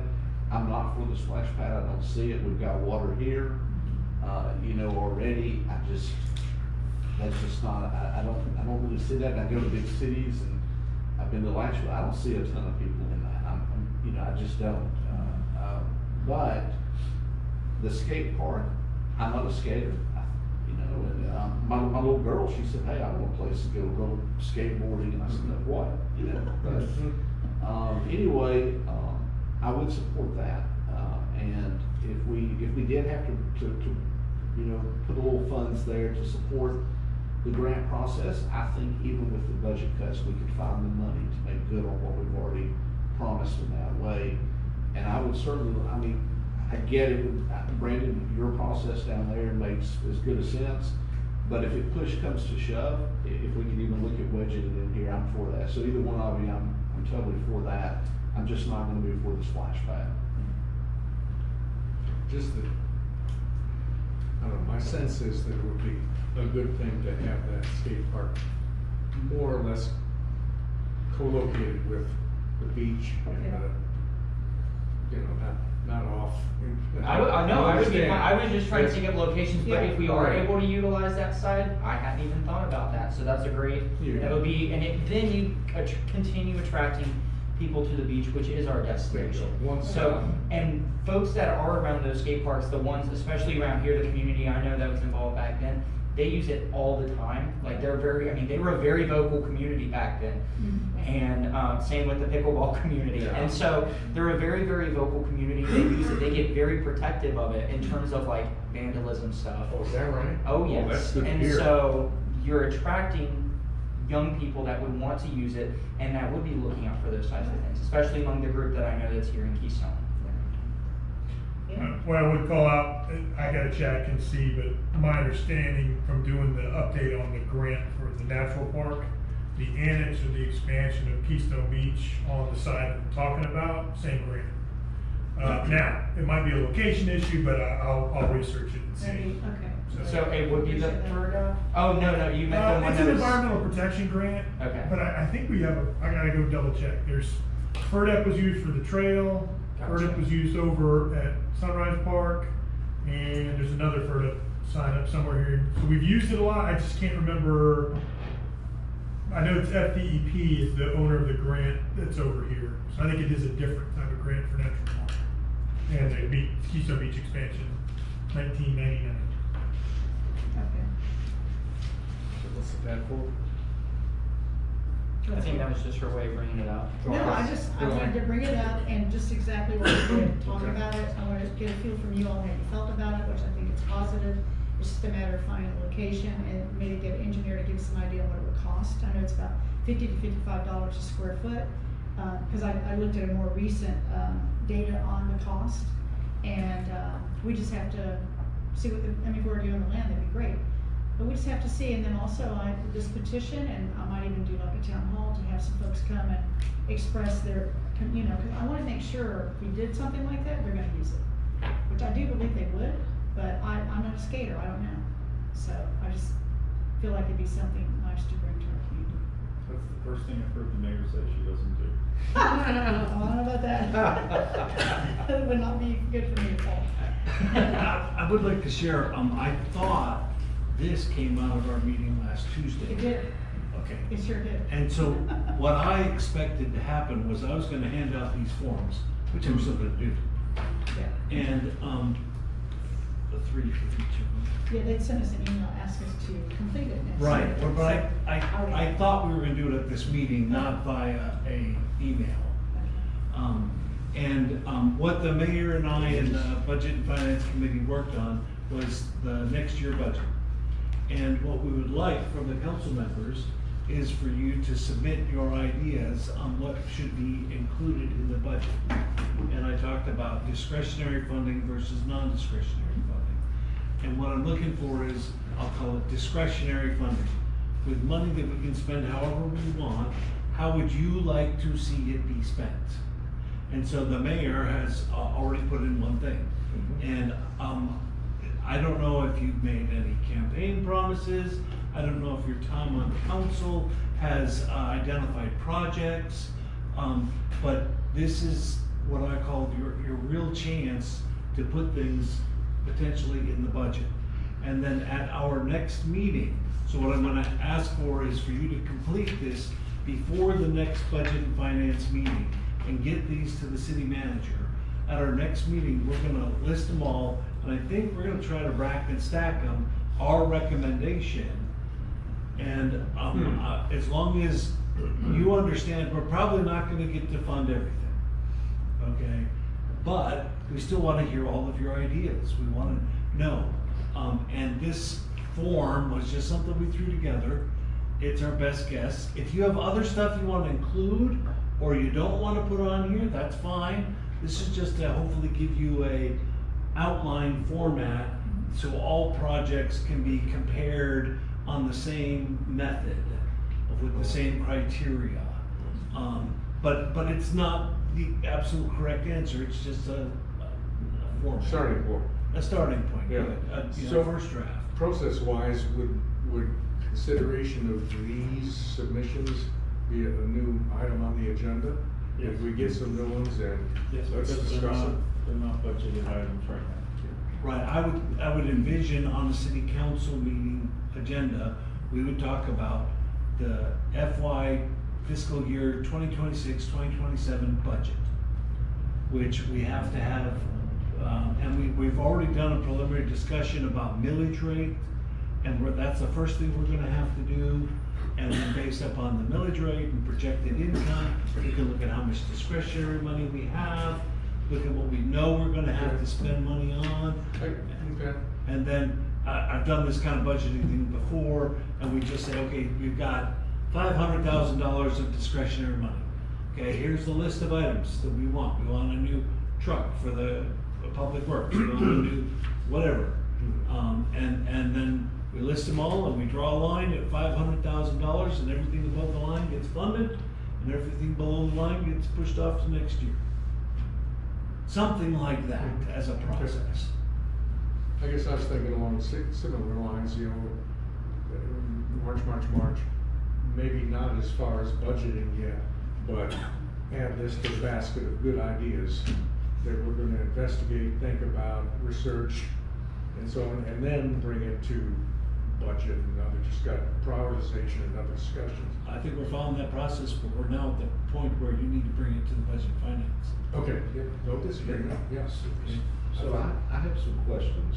I understood at the 26-minute mark when I was listening to this, that the budget that you're going to put forward is based on holding the millage rate at the current rate, not adopting the rollback rate. Is that correct? That is my personal tendency at this time. So the city manager is going to do a zero-based budget based on revenue.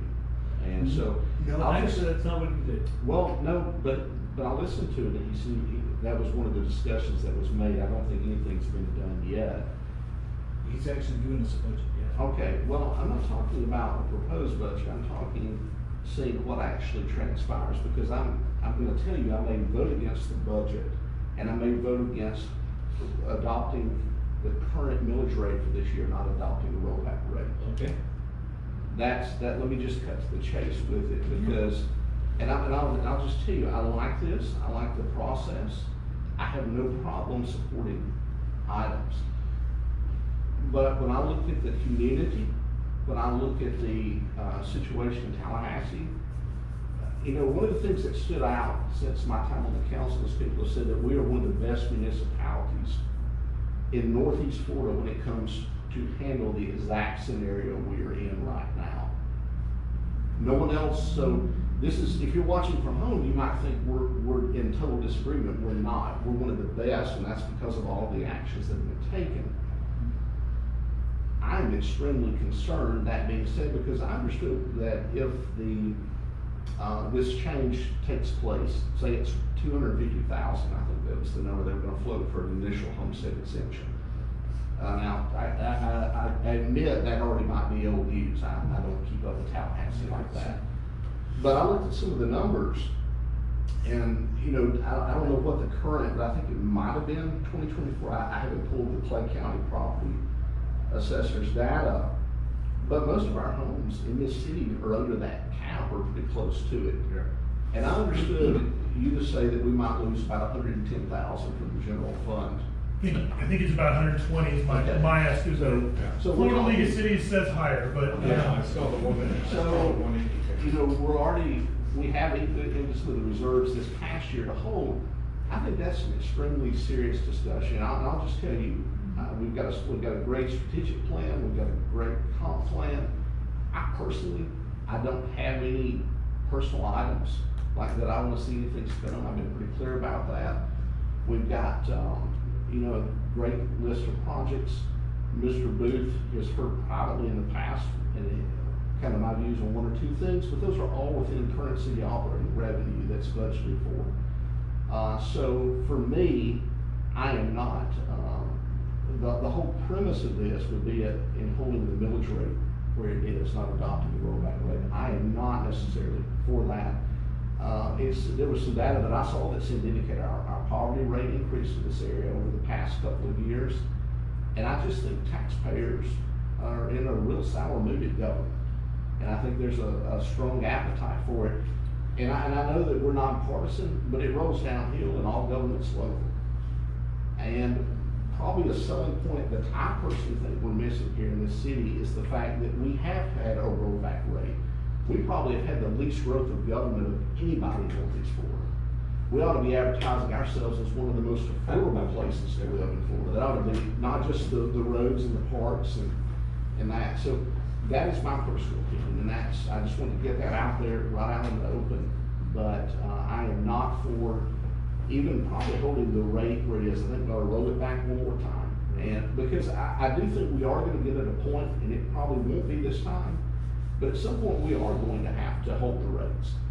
And that's going to be something out of our control, but today it's not. And so I don't want to have any kind of projects and discretionary spending that I have. In fact, I would like us to start identifying, if you want to do something, ways to cut spending right now.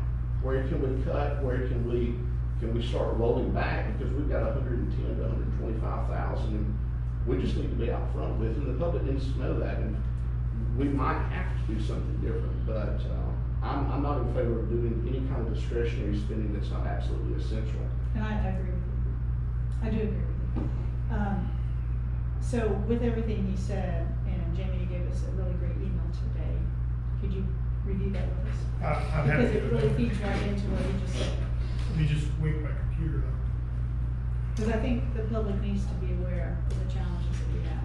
Okay, so I'll do my best to summarize this, but so basically Wednesday, I think about Wednesday or Thursday of last week, we found out that the governor has called a special session of the legislature to discuss property taxes, specifically the reduction of homestead, or the adding homestead exemptions, which would effectively, at the municipal county level, drop revenues that come in for property taxes. And so that session started today. I believe it was 3 o'clock in the Senate, maybe 3:45 in the House. They started at one recession, and then they had appropriations subcommittee in the Senate. So that it's actively under discussion. Broadly going into the session, I heard there's been some amendments proposed, but going into the session, the proposal was in January of 2027, so this coming January, an extension of the homestead property tax to $150,000 would be exempted from taxation of taxable value, and then a year later that would increase to $250,000. So that's the $250,000 that everybody's talking about. That would be the bulk of homestead properties in Keystone Heights. So I was looking at our numbers today. We've got approximately 810 parcels. 347 of those are non-homesteaded. That's about 43% of our property parcels. And then 414 are homesteaded. So 51% of our parcels are homesteaded, and 6% are just exempt. Churches, municipal parcels, county parcels, FDOT. And so if you look at a percentage taxable value of those parcels, the homestead parcels are about 68% of our taxable value, and non-homesteaded 62%. I think I said it wrong. 38% are homestead. 38% of our taxable value is homestead. 62% of our taxable value is non-homestead properties. I think when you run the calculations, it's about $120,000, maybe $130,000 if this was implemented, that the city revenues would drop. Along with that proposal of those homestead tax exemptions, there's a couple other proposed changes. One would be that non-homesteaded parcels would be limited to 5% increase in taxable value per year. Currently that's 10.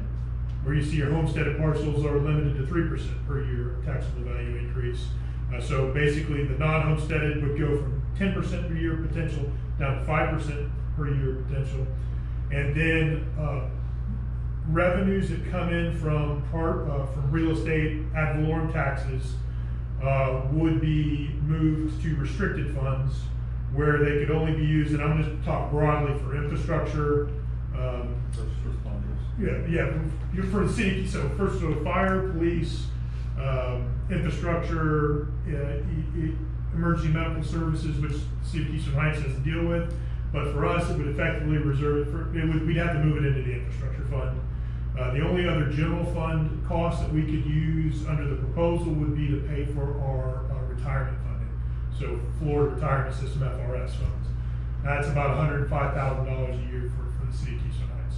The rest of it would then have to move into the infrastructure fund under this proposal, be used for infrastructure purposes. And education was in there as well.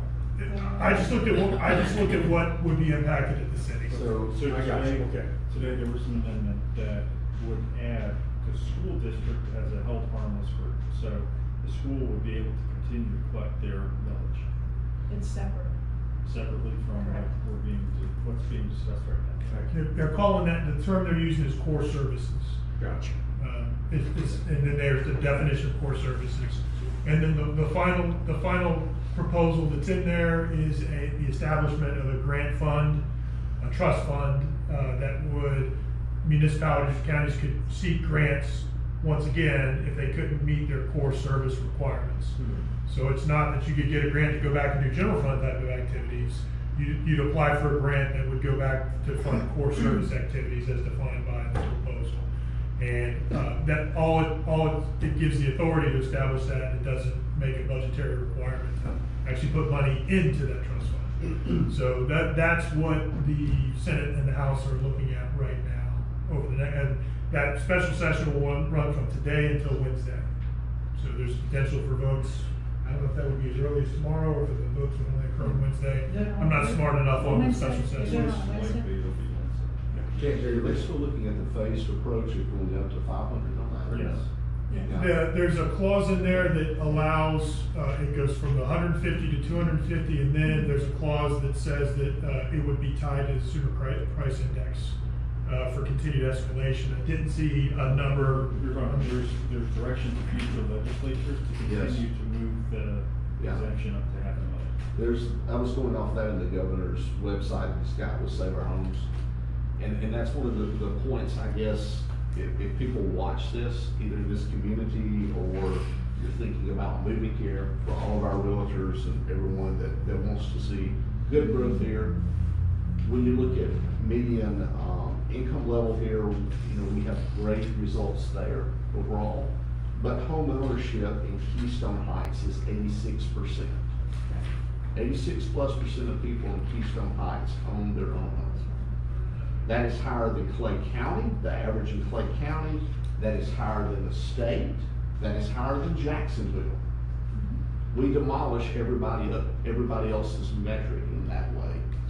And so, How much higher? well, Double?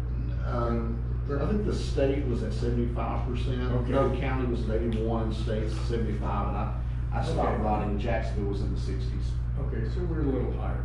Yeah, absolutely, and I'm gonna Well, that's give amazing credit for for a that, small for a little small community. community. Yeah. Yeah, so, my preference would be, when I look at those numbers, I do think people are hurting economically. I just see the discussion in the community about the transients, and again, I invited them to come right down here to our podium, because nothing they say matters online. It doesn't matter until they come right here, really, at the end of the day.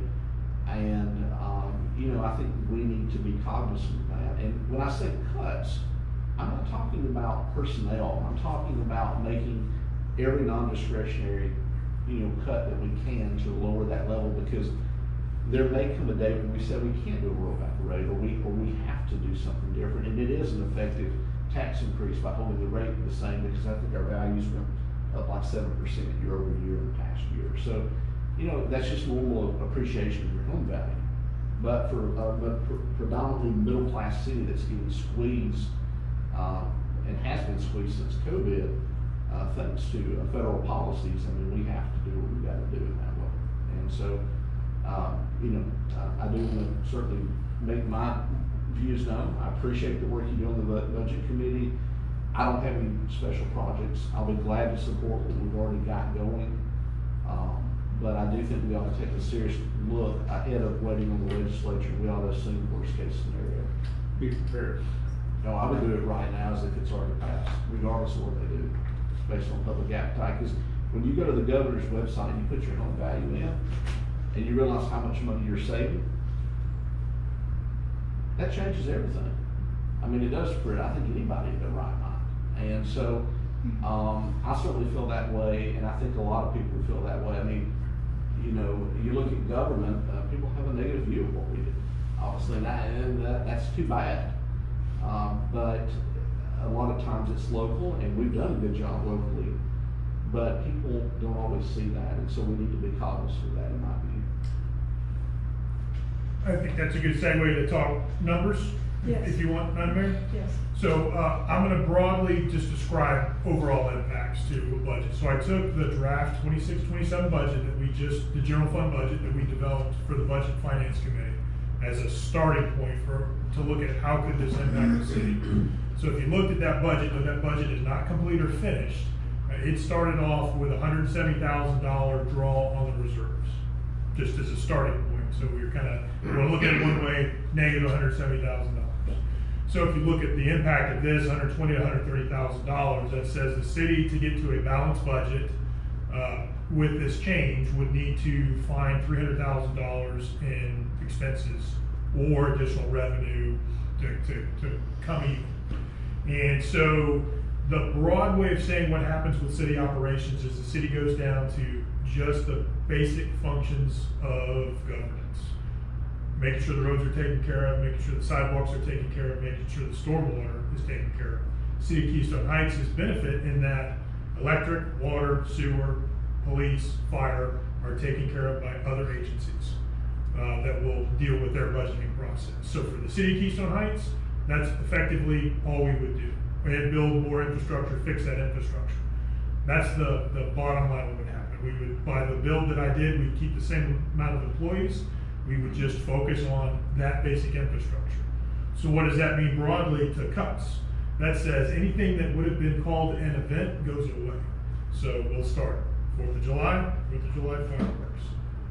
Fall Festival, go on the boulevard. Christmas type events, parade of trees, the Christmas festival, any concerts in the park, all that stuff goes away.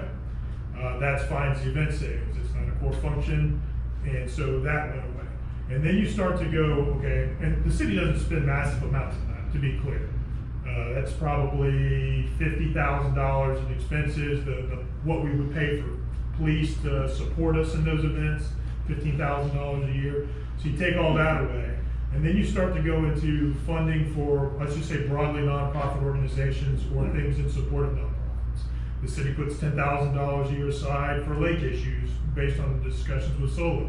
That would go away. The city funds Clay County Economic Development Corporation or the Northeast Florida Economic Development Corporation to the tune of $5,000 a year. That goes away. I just want to state, those are great organizations. Those organizations set conditions at the airport for future development or are bringing in development at the airport for future development. They are doing good things for our organization, for our city and the airport, but our funding for those types of organizations would have to cease. So you start to get nonprofit, so $2,500 a year that goes to do the colors on the boulevard for Kiwanis. That would have to go away. And so you cut all those off of, and then you start to get into taking the city down in general fund expenses to just the basic bones, where we would try to set money aside for future renovations, upgrades. We really wouldn't have any money to do that. So we would take, say for example, the city has $10,000 set aside for public work vehicle maintenance.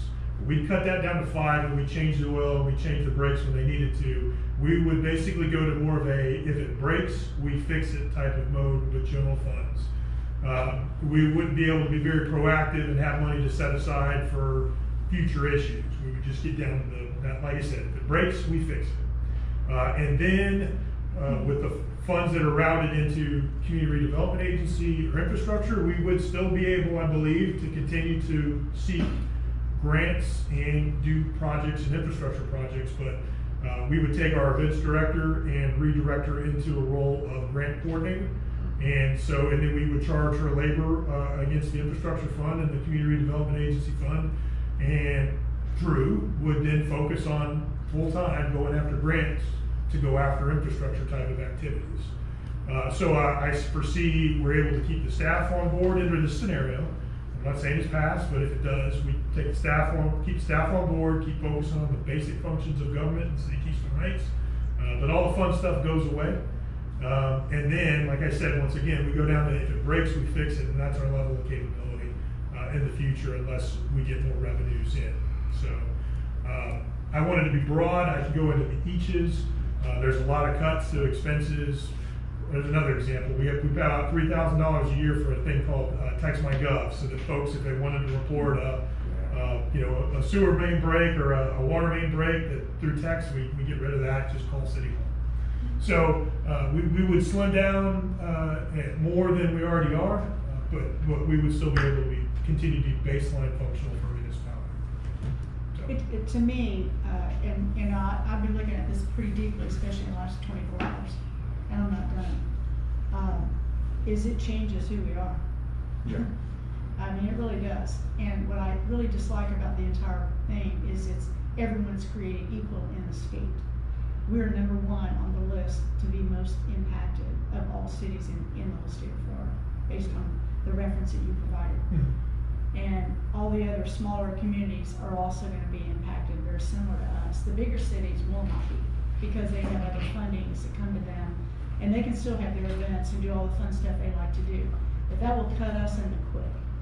And that's a lot of the reasons people want to be here, is because of all that stuff that we brought back in the last couple of years that we've revived, and now gone. Nothing, essentially. So that's the part that I'm unhappy about. And everybody wants to not pay taxes. I get it. I'm one of them as well. But I feel like there's got to be other ways so you can take each community or each county to reflect the people that live in that area and how they operate. Because we're not Duval County, we're not Brevard County. Clay County is totally different. So that's the part that I dislike about it. And it's kind of a blasé attitude.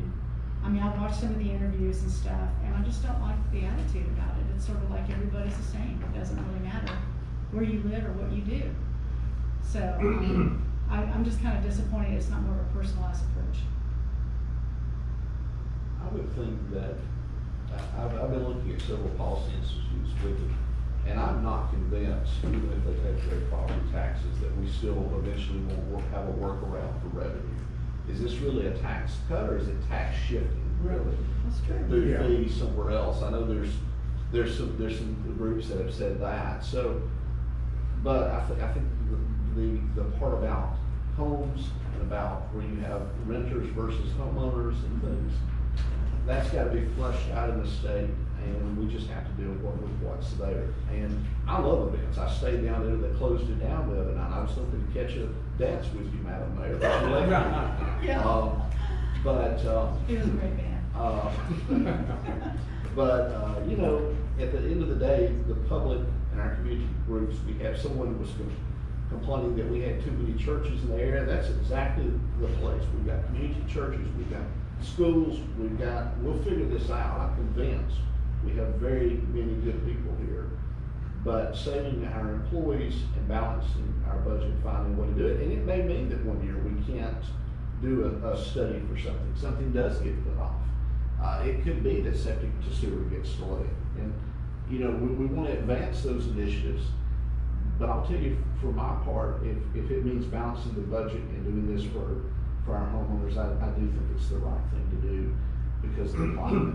And that's why I'm going to stay with it despite, no doubt, I think the county schools here stand to lose like $60 to $70 million out of their budget instantly. So it's devastation, but we can ride this out, and I do believe that. So I do have one, something as a general, something to possibly look into as you do start moving forward on this process. At the last meeting,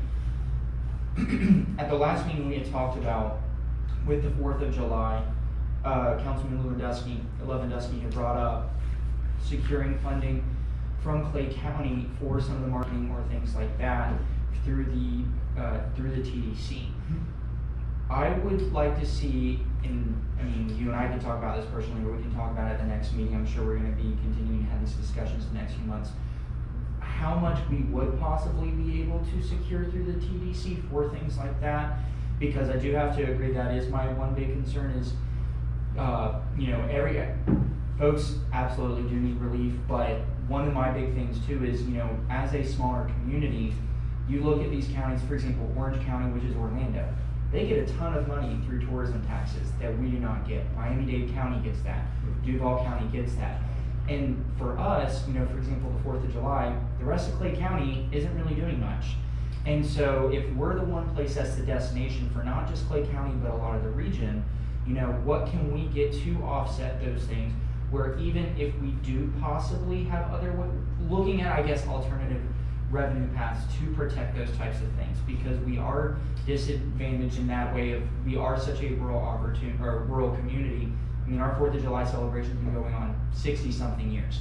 You tell our residents you're losing your fireworks and you're losing all of this other stuff, you might have a riot on your hands. But I do think there are ways to possibly do that where, you know, the bed tax is not being touched in the state, because that obviously is a tax on visitors and things like that. So we could possibly either offset that or completely redo it altogether for some of those special events through TDC. So Drew's already been up at the TDC council meeting, discussing with them, working with the director. They have changed the calculation and the process to some extent, and so we do believe that some of our events, regardless of tax or property tax changes, are going to qualify for some funding that we wouldn't have put in previously. Excuse me. And so yes, we're already looking at that, but I think we're talking to the tune of $1,000, $2,000 per event, not necessarily to the level of $25,000 for fireworks. So yes, we are and will continue to engage on that. I would say that every municipality and even the county now are going to slew towards tourist development tax to offset the impacts. I will tell you, Clay County's impacts are much more significant, and y'all can read online or y'all can listen to Howard Wanamaker's comments about their impacts. So it's somewhere around $78 million deficit to the county budget. And so I think a lot of people are going to slew over and look at that source of funding as one of the few things that's available out there. So it's going to be harder to get at that point. And that's the frustrating part, is if you look at the makeup of most of these boards, I mean, until Debbie Beals joined the TDC, Debbie Beals is the person from Keystone Heights who serves on TDC. There was nobody from Keystone. And so, for example, if the situation was going on at that time, it'd be a lot harder because they're probably more inclined to vote for funding to their specific areas than, like, if everybody's competing, than they would about somewhere they're not always coming out to. And that is one of my big concerns, is what can we do to get ahead of that on some of those things. But I do acknowledge the ask, and we'll try and figure out over a year, property taxes aside, what we think we may be able to draw from, or what's competitive in the TDC rate. Is there any, I don't support cutting 4th of July or Christmas. Those are probably two that have to stay from my personal standpoint as far as events. I know those are our biggest costs. We might have to look at how we do them. Is there anything preventing us from like having a fund or encouraging the community to donate to those events personally directly to the city? Well, I didn't know if I think it's a very patriotic thing, rather than government funding the patriotism, that people be asked to check it out of their own pocket. I mean, you know. So I will say that's the issue of how the 4th of July ended up in the hands of the city. Well, maybe we need to go back and read this. Well, and it's, I mean, there could possibly be a separate, but that's the hard part, is that's what happened, is for 4 years in a row, everybody likes to say, we want these things, but somebody has to fund them. And especially when you're in a rural community, you do have a lot of our local businesses. For example, high school sports, you have boys and girls basketball, boys and girls baseball/softball. Every sport's hitting up the same 20 local businesses for donations, and churches and things like that. And it's not just those programs. You have, the KRA is doing the same thing, or whatever the name of it is now. You have the soccer program that's doing the same thing. And so that was where they used to do really well, but started losing money to the tune of, it was like 5 years in a row that they were losing 7,000 or 8,000 more a year. And they're just like, we can't hold together, and that's when it ended up turning over to the city. It was a civic organization called Our Country Gang.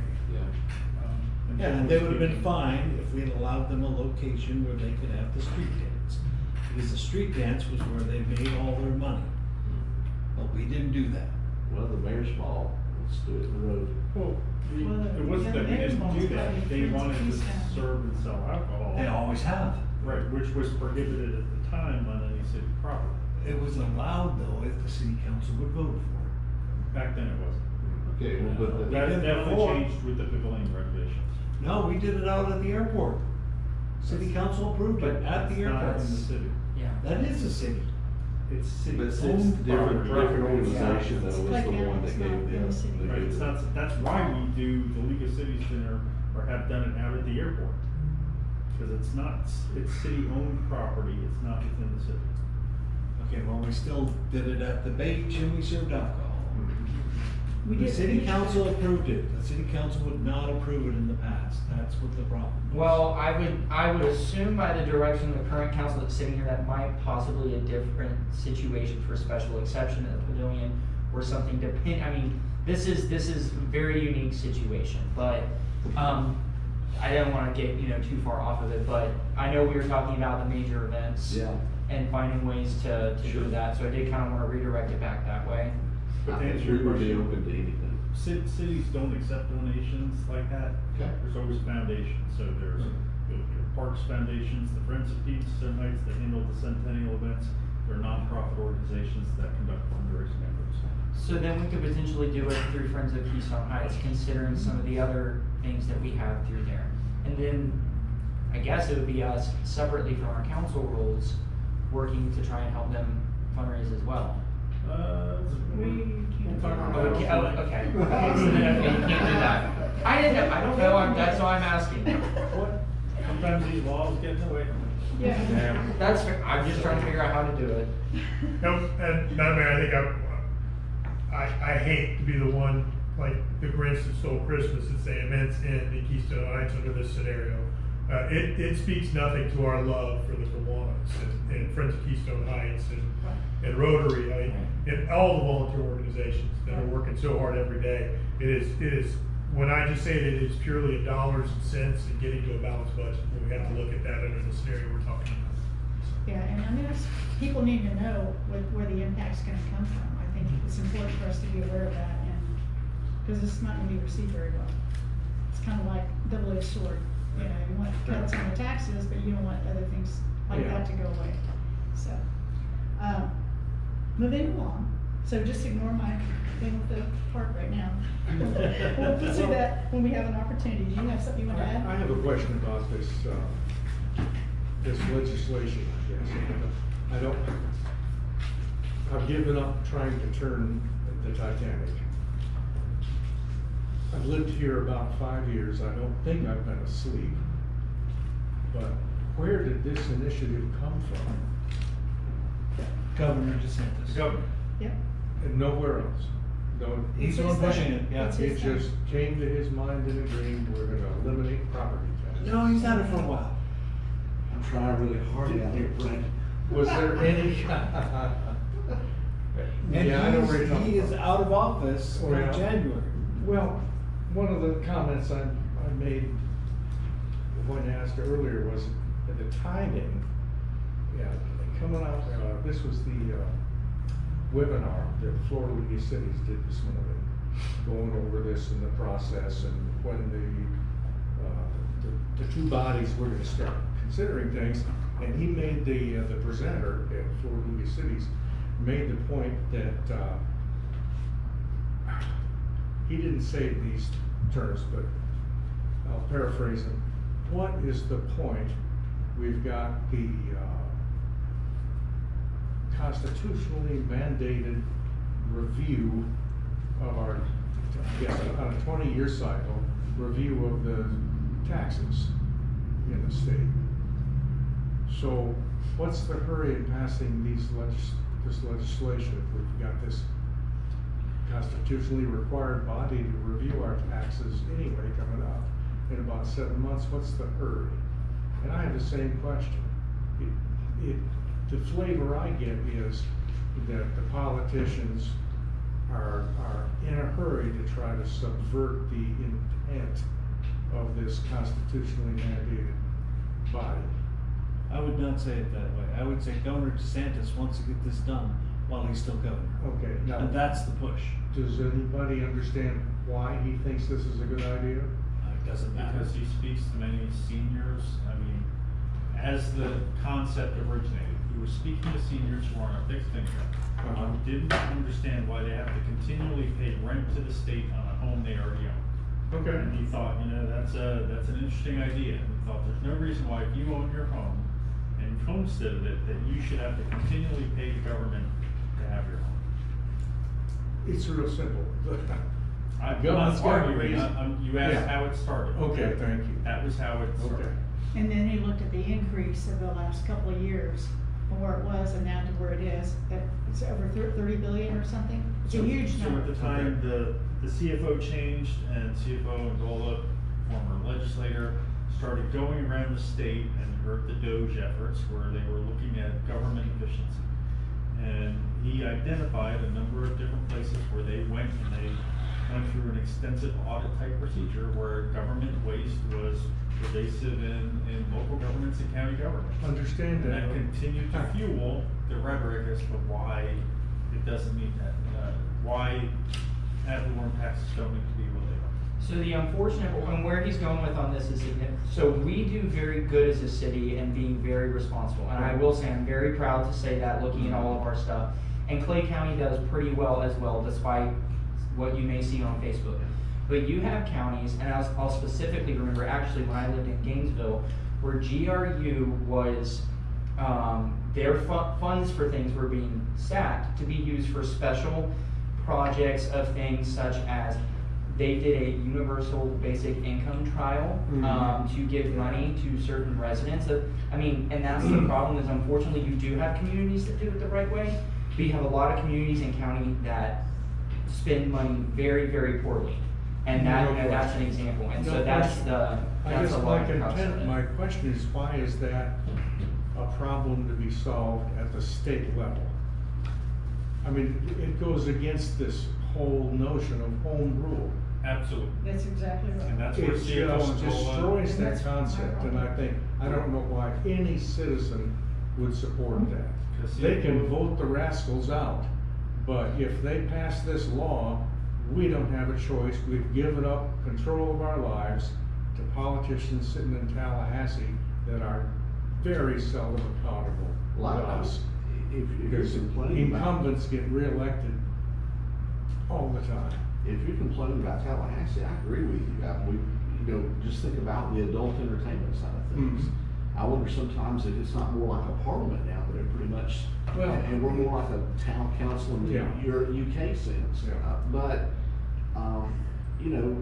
the reality is that 64%, I think, of Keystone Heights homeowners do not have mortgages. I'm incorrect. 36% don't. And so those are the people that's designed to help.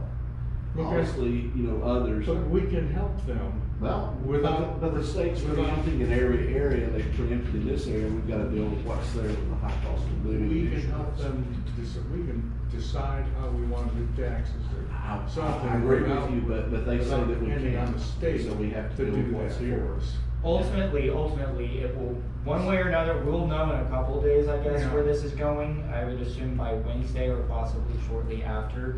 And then after that, the language would be translated or worked to, because the other next thing that they're having to work on is changing how ballot language is done to be able to allow it to go on the ballot, and then it would be voted up.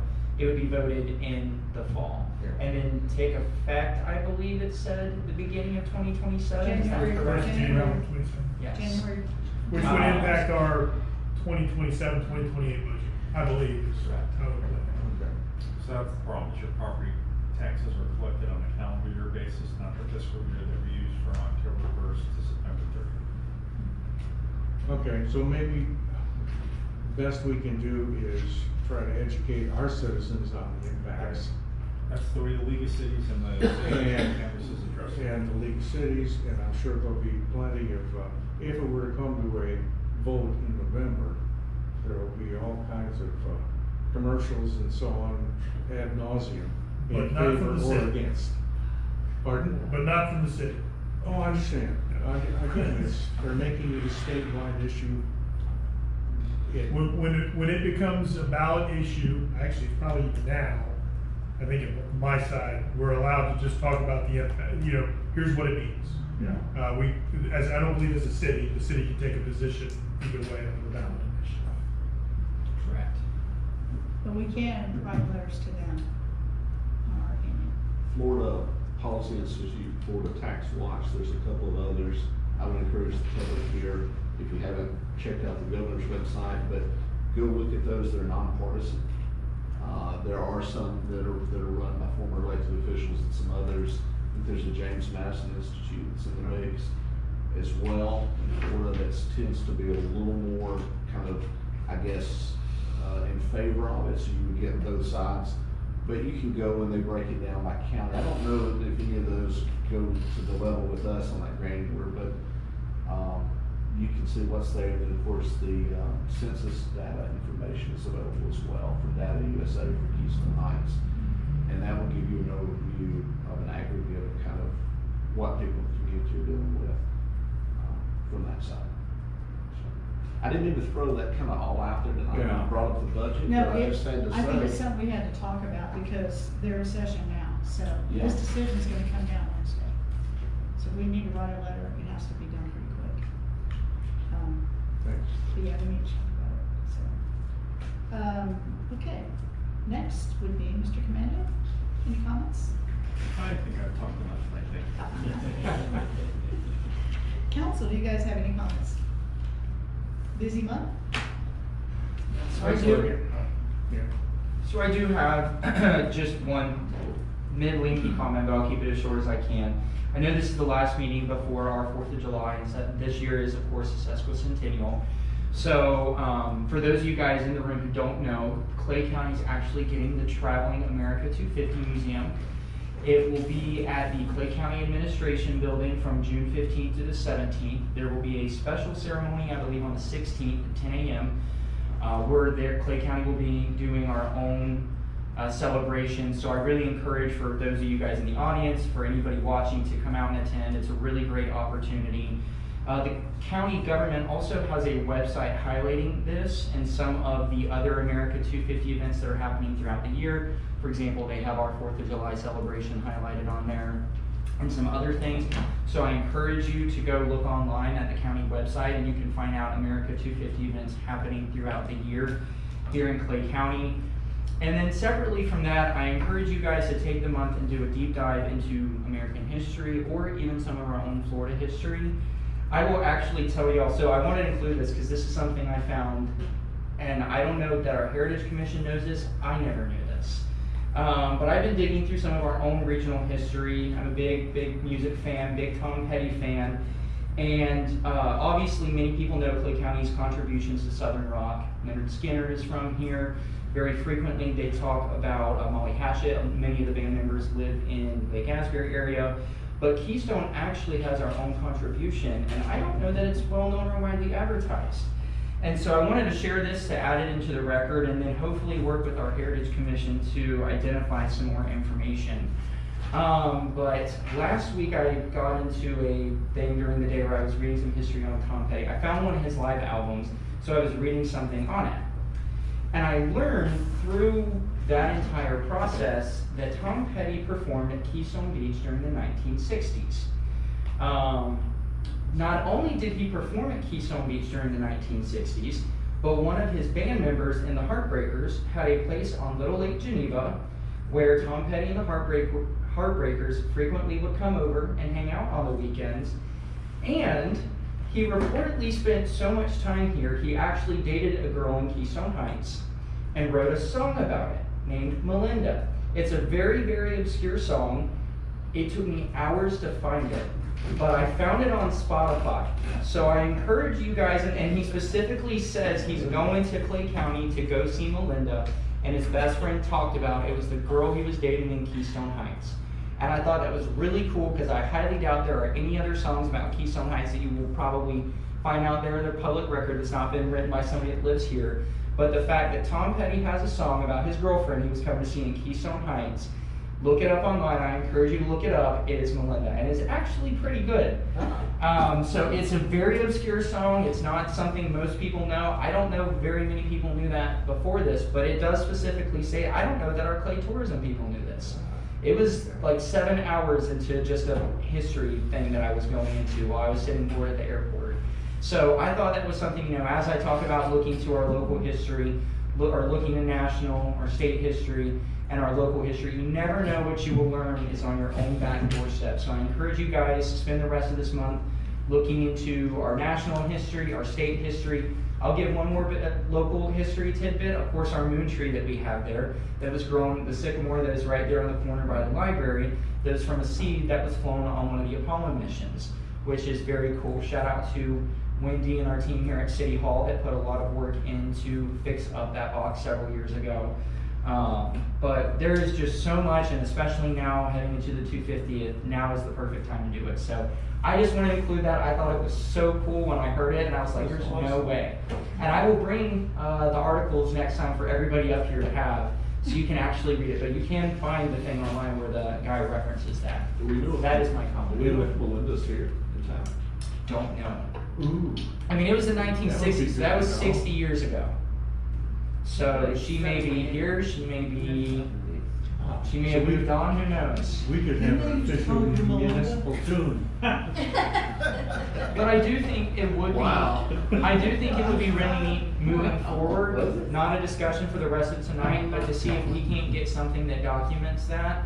Because the rest of the county talked about the Skinner time, the other stuff. I had no idea until I went down this very obscure thing. Tom Petty spent a lot of time in Keystone. Tom Petty and the Heartbreakers. I mean, Little Lake Geneva. There's a historical marker at the house off of. Yes, at the Mineral House. Yeah. Probably. So, or even something here at the beach that shows Tom Petty performed here in the 60s. I've also heard, but I've got to back up this one because I didn't read it. The Allman Brothers supposedly had performed at Keystone Beach at one point when they were called Almond Joy. If that was, that was before a name, somebody can correct me on that one. I don't know that that's true. The other one is, and I will have the stuff, and I will bring it next time. Anyways, that is it for me, Mayor. Thank you. Thank you. Mr. Welch? I won't try to follow that. Okay. I'll just say I went to the ribbon cutting, I went to the budget and finance meeting, I was at the septic to sewer workshop, I went to the summer concert for a short while on Friday. But the big thing that I want to share with you is that I'm moving forward with the July 4th beach volleyball tournament. I have met twice with Drew and once with the city manager. We know what our requirements are as far as purchasing and stuff we have to have, beach volleyballs and all that kind of stuff. And so we are on target for the first annual, hopefully, That's exciting. beach volleyball tournament to occur that morning of July 4th. Excellent. Awesome. It's been a busy month, for sure. I've attended the solo meeting, the Florida League of Centers, Florida League of Cities dinner at Jack's Beach, the high school, Keystone Heights High School graduation. Spoke at the Advents Memorial Services, and then we had a special meeting out at the airport, General Eifert hosted, where we got to meet Ms. Kamek, who's helping us with some needs that we have out there with the FAA. Also, the Lakes Region Prosperity Dinner, ribbon cutting, and my biggest thing was just last week where I was the keynote speaker for Pace Girls for Clay and their graduation. They had a class of 24 girls, the largest ever, and I think it was about 125 or more at the graduation. So it was quite an honor to be asked to be there. These girls have had rough times, and to see them succumb all the negative things that they've gone through, and to finally get to be where they're going in a direction that's going to be a positive thing for their future. So it was great to be part of it. And that's it. I will interject, the band concert Friday night was very good. They were Very good, much improved over some we've had in the past. And they knew how to control the volume inside the beach pavilion. Yeah, on the, So, they they're did another great. thing. They did a great job, I thought. Okay, we good, guys? Final, 8:30? I move to adjourn.